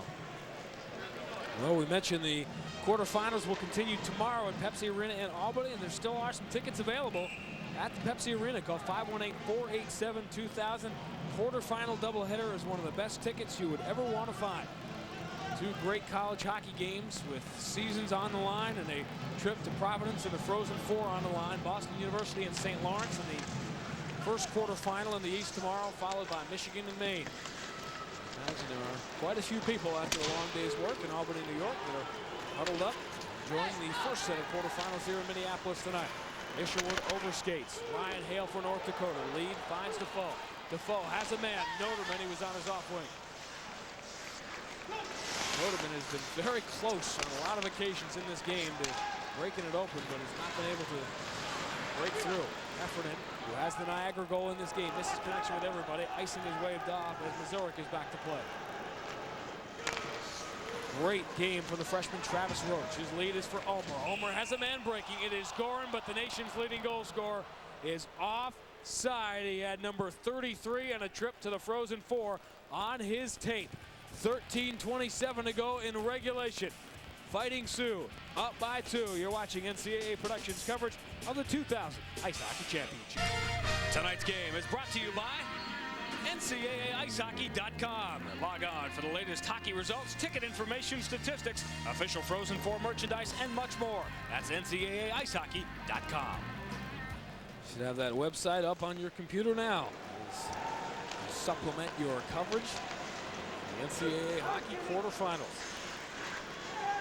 This year, we haven't really talked about this yet this weekend, but there will be a gap, a week and a half between the quarterfinals and the semifinals. And NCAA hockey made a good decision several years ago to avoid going head-to-head with that. There's some other tournament that goes on this time of year. I'm not terribly familiar with it, but rather than go head-to-head on that weekend, hockey has the weekend all to itself. And this year, because the schedules didn't really mesh, there will be no hockey next week. The teams that advance to Providence will have a full week and a half to prepare. And that can be good and that can be bad at the same time. For a lot of the players, they need that game conditions, week in and week out. And when you don't get them, all of a sudden you become a bit rusty. But what it does do is allow those bumps and bruises and those players who are injured to heal a little bit. Especially when you talk about the bye teams who will have maybe only played one game over a span of almost 3 weeks. Right. Timo Makela for Niagara rolls it around. Pace is slowed here, which right now for the moment is fine with North Dakota because they are in control. At some point, Niagara will have to turn it up offensively, and we now know they can because they did it with 16 shots on goal in the second period. Unfortunately, they only had 1 here in the third, and that is not going to get it done if North Dakota keeps getting chances like that off the stick of Panzer. Boy, Panzer just one time that when he just came into the fold there, about 25 feet out, just a little bit off target where he wanted to be. Dean Blaze feeling a little more comfortable right now where his team is with a 2-goal lead, but still plenty of time for the Purple Eagles to step in here. Dean Blaze, very calm and under control. Blaze McDonald has had to take his team from the ultimate emotional high when they saw their name in the brackets last Sunday afternoon to getting them prepared to play in their first national tournament. Have they ever proved themselves worthy and given everyone in college athletics a tremendous story. Lead for Morris. He is onside. Long drive deflected by Roach up into the crowd. You know, Dean Blaze is one of those coaches, also one of the few coaches that first year in to the Frozen Four won the championship back in 1997. And those games were not close that year. I mean, they rolled through winning their 3 games. Tremendous team. Back in 97, and as you know, in this tournament, that is very rare. Very rare indeed. Maine, of course, last year needed overtime. Michigan was overtime the year before against Boston College. Michigan in 96 was overtime, beating Colorado College. The only other team before that, and in fact, the only #1 seed, the last #1 seed to win, was Boston University. They really rolled through the tournament in 1995.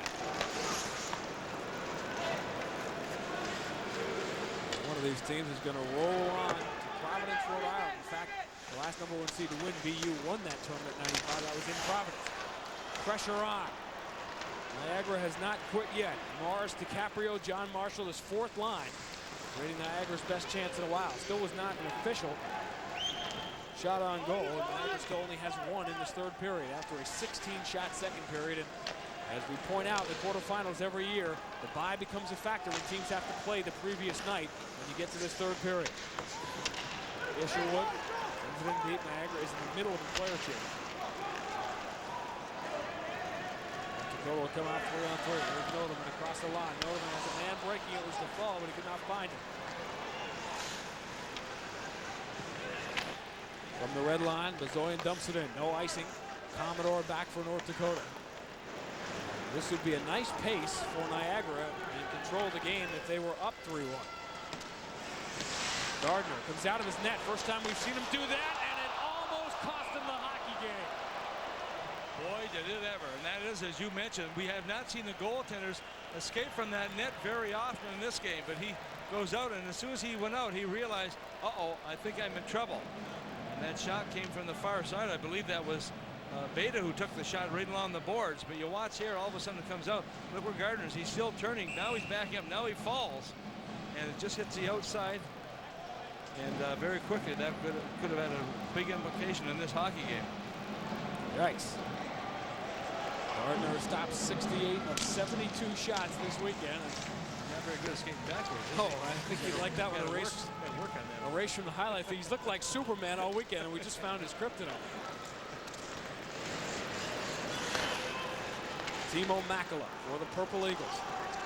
Senior-laden team, the oldest team in the tournament. They are not going to panic. They remain methodical and committed to their system. They trail by 2 midway through the third period. This is the first of 4 national quarterfinals. 2 tonight in Minneapolis, 2 tomorrow in Albany. Kyle Martin could keep it in the zone. Ulmer moves it out. Here's Ryan Beta. Beta fires, glove, save, Gardner. Well, Beta looked like he was running out of gas on that one. He looked a little bit slow going in there, but the thing is he got the shot to the net, on the net. And Gardner had to come up with a save and a stoppage, and that will bring the faceoff back in the zone. You watch Beta as he comes in here. Puck's bobbling on him just a little bit. Doesn't get everything on the puck you'd like to. Gardner makes a save and just kind of shows everybody, I got it right here someplace. 10:05 to go in the third period. 3-1 in favor of North Dakota over Niagara. Team Blaze wanted 50 shots for his team. 38 and counting with 10 minutes to go. One bomb on the draw. Hanser again. Now playing with one bomb and Spivak. Not seen Scarborough here in the third period. Spivak bumped hard, loses possession. This is what we saw a lot from Niagara in the first period last night. They were able to clear the zone, but nothing offensively. Spivak across the line, going to the outside. Spivak has one bomb driving on the net, knocked away by Colin Rose up into the crowd. Face off in the defensive zone, another shaky area for Niagara this weekend. Well, Niagara has got to get possession of the puck and move it up the ice right now. They are down by 2 goals, and they need to take some chances here. And Blaze McDonald trying to give his team that just a little bit of encouragement to keep on going here. He knows he's not out by a long shot right now, but at this point, the clock starts to become a little bit of an enemy towards him. Blaze McDonald, finalist for Penrose Award, National Coach of the Year, and I think he'd have a pretty good shot at it. It's a story that you really could not have scripted. No, you could not. I mean, 4 years. The thing is recruiting these players. I mean, they went after the players out. These kids that were not touted by anybody else in Division I, and so he had to kind of pick and choose. He said, you know, we'll start with a young team and we'll build from there. They certainly have done that with 27 seniors they started with, and 15 of those seniors are still with the program. I think there are some coaches watching this weekend saying, how is this team in the Elite 8? Who are these guys, and where was I 4 years ago when they were available to play?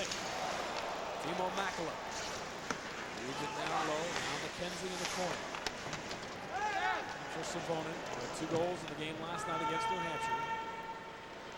Zurich will get there first, and he will take the icing. Time winding down. North Dakota hoping the third time is the charm. They get back to the Frozen Four. They lead it by 2. We'll be back after these messages from the NCAA. The Purple Eagles in this period so far, Fighting Sioux have had a total of 5 in this period, so not a lot of shooting power coming from either member. We'll lean back a little bit. sort of waiting. They seem to be waiting for Niagara to turn it up so that they can counterpunch. Ulmer taps into the offensive zone. Goehring, the nation's leading goal scorer, goes to the net, but doesn't find a shot. Santos and Goehring tie it up. Goehring, the nation's leading goal scorer. DeSantis, a player 4 years ago, not recruited by anybody. Blaise McDonald joked about his lack of conditioning when he first came to Niagara. It is an unbelievable story. All of these guys, is the land of misfit toys, the guys that nobody wanted, and here they are playing for a trip to the Frozen Four in the game with North Dakota in the third period. Hale across the line. Brooks drive. Blocked on the way. Never got through. Handrahan blocked it. Marshall trying to tip it out the center. Can't do it. He is neutralized. Comes out to the middle. Pass work is there. Begins the rush. Marshall lost his helmet. He was going to the bench anyway.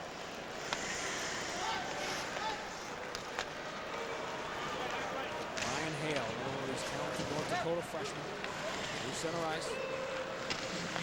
Throw in the zone. That's for Noterman. Free puck in the middle. Dangerous pass. Won't clear the zone. In by Schneekloff. Throw in the corner. That clock getting louder and louder. It's been a disappointing couple of years in this tournament for the folks at Grand Forks. They've had some tremendous hockey teams the last couple of years, but they've been on the wrong side of these one game and out eliminations. North Dakota very close to too many men on the ice. And that cost Michigan State the hockey game last night. It certainly did. Schneekloff behind his own net, spinning away from Randy Harris. The freshman who scored Niagara's first goal in this tournament last night. Kansas rolls it in deep. Gardner calmly moves it to the corner.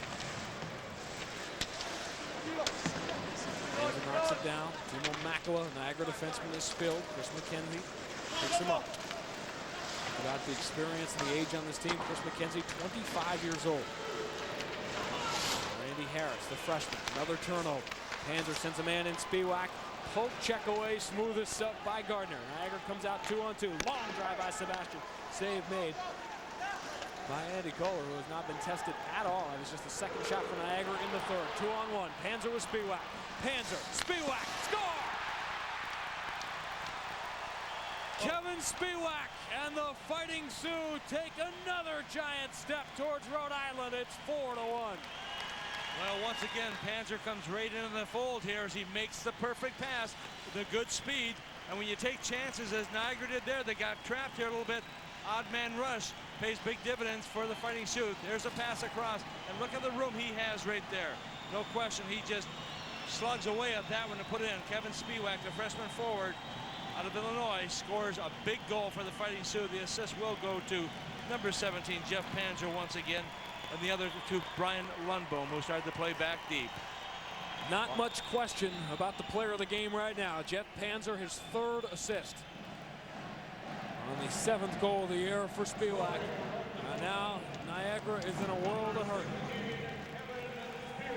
North Dakota gives up 2.3 goals per game. Niagara needs 3 in the final 6:20 to force overtime. Earlier today in the East region, Colgate came from 3 goals down to force overtime against Michigan.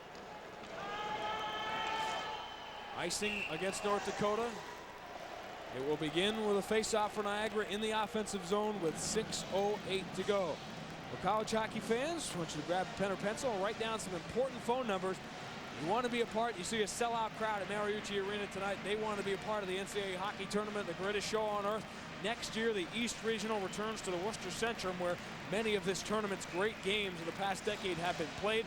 508-931-2000 in Worcester, Massachusetts, and Grand Rapids, Michigan will host the West Regional, 616-387-8092. Frozen Four next year in Albany, New York, which is hosting the East Regional this year. I know some people in college hockey know there's been some discussion about expanding the tournament to 16 teams.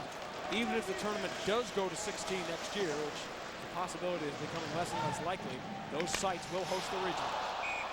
Gardner again with Ulmer on the doorstep. Boy, what a pass by Goehring to get it right across ice as he was standing right on the doorstep. As you mentioned, Ulmer is one of those guys who's so quick with that stick, and Gardner had to come up with a big save again. What's Goehring? I mean, he takes a look. He's a long ways away also from that net. He just kind of battles everybody against the boards right here, makes the long pass across. Ulmer just kind of sneaks in behind everybody. Nobody's sure he's quite there, but That's the one thing about the Fighting Sioux. They make that quick pass, and all of a sudden you're trapped, and you've got to be aware of your surroundings and who's in behind you. Under 6 minutes to play now.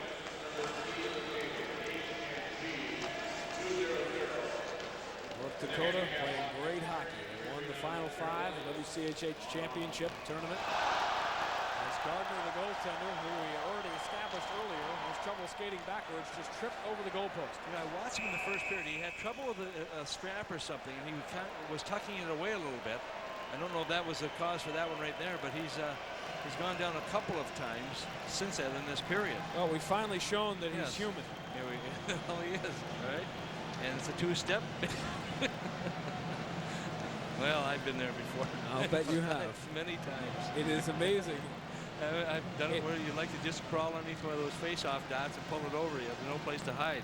It is only funny because Gardner has been so brilliant and played with such poise all weekend, playing as if he's waiting for someone to bring him his dinner. And here he has 2 moments in which he just loses his edge and falls down. Well, I'll tell you, he has just had a superb game. I mean, we look at Panzer and how well he's played, and he's one of those players that can make it happen. You know, Roche is another guy who's really stepped up here. But the big difference in this game was the play of Gardner early on. Gardner has made 71 saves on the weekend.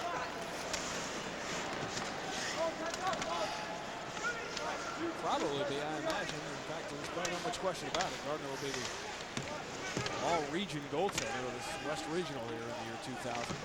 But time is winding down on this extraordinary story from Western New York.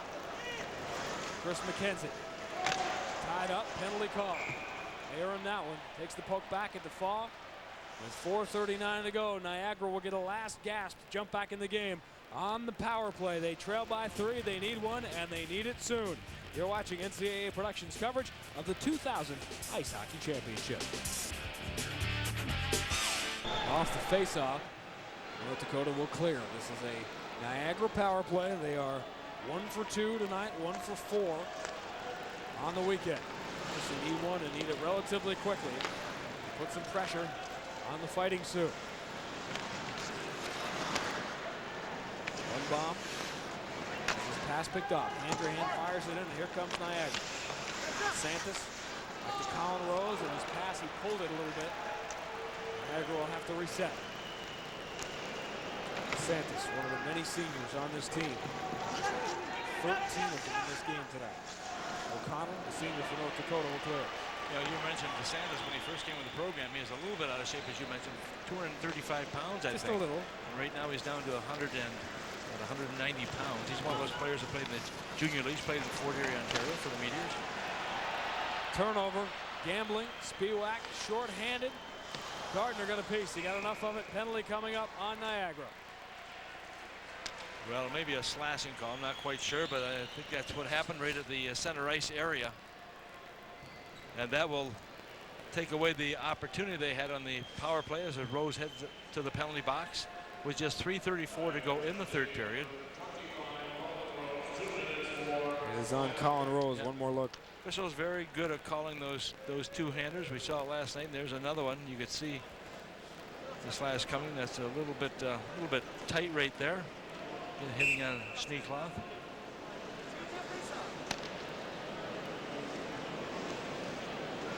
So now 4-on-4 for 54 seconds, after which North Dakota will go to the power play.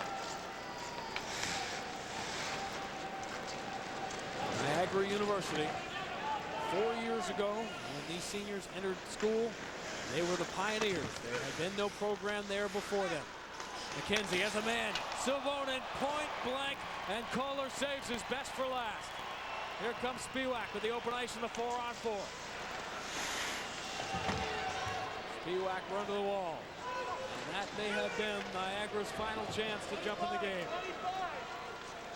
And with so much attention placed on Greg Gardner, and rightly so, in the net for Niagara, Andy Kollar, the sophomore, in his NCAA tournament debut, has done the job.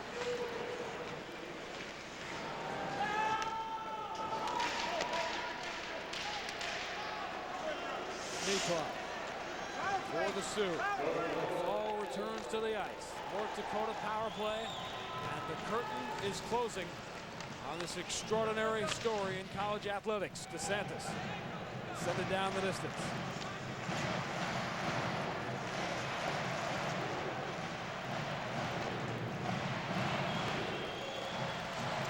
Goehring goes to the net as Missouri jumps into the play. See the time remaining on the North Dakota power play. They scored early in the first on a goal by Ryan Beta, a power play goal by Mike Commodore late in the first. Niagara had the better of the play in the second period. Ulmer for Roach, point blank. Gardner makes his 38th save. Roach got the shot away very quickly, which he had to do. I think he'd like to have that shot over again so he could pull it back, but all of a sudden he had a man right in on top of him. And Goehring doing a nice job of moving the puck around, making certain that the right plays are going to be made. You watch here, look at the save on Kollar. I mean, you know, here's a guy who just stands there, and we talk about players being able to handle the puck so well. He may not handle that, but the thing is he can do so quickly is react to the shot coming in here. Very quick reflexes. I think it would be safe to suggest with the extra week off, Karl Goehring will be healthy for the national semifinals. What does Dean Blaze do then? Oh, it's a nice problem to have, but it's still a problem because they both want to play. North Dakota will face the winner of Maine and Michigan, their quarterfinalists tomorrow. Travis Roach, who's had a great game offensively, sets up Lundbaum, snapped it wide. Missouri keeps it in. Lundbaum gets it back. Lundbaum shot deflected wide. Power play is over. Missouri through traffic. Shot is blocked.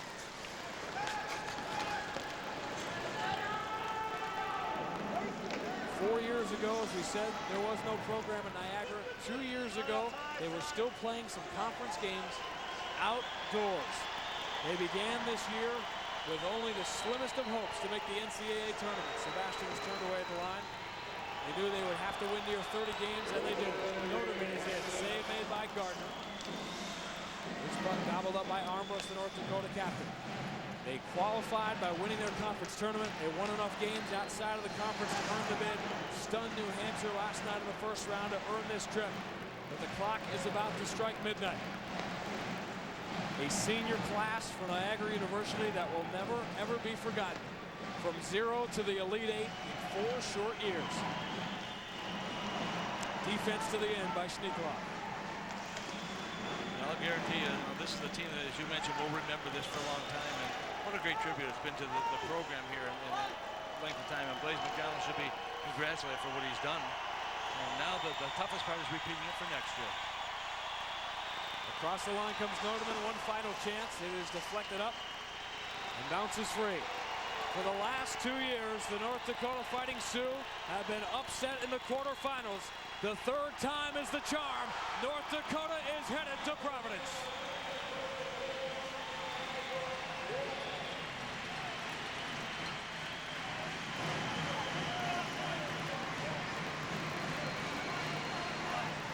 And this will be their first time going back since they won it back in 1997. The goal was to win this game.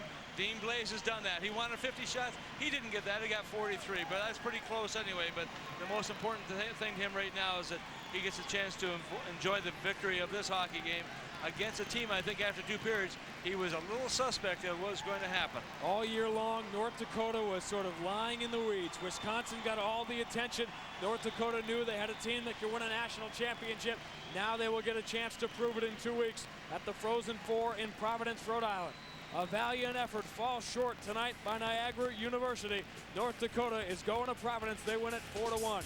We're back to wrap it up. You're watching NCAA Productions coverage of the 2000 Ice Hockey Championship. Is 1 quarter complete. The Fighting Sioux of North Dakota, the better team for 60 minutes. They end the Cinderella run of the Purple Eagles of Niagara by a final score of 4-1. And with it, North Dakota takes the first spot in the Frozen Four. They will face the winner of Michigan and Maine tomorrow. When a team faces a great story like Niagara, oftentimes you end up shortchanging them because the other story is so compelling. But North Dakota has had a phenomenal year, and their best game may still be in front of them. Well, no question, Sean. When you look at this team and what they've done all season long, these players have played so well together, and they deserve to be where they are right now. Our second quarterfinal coming up in 1 hour. Boston College and Wisconsin, the marquee matchup of this tournament second round. We cannot wait. Congratulations to the Fighting Sioux of North Dakota. They are the first to punch their ticket to Providence. We'll see you in 1 hour.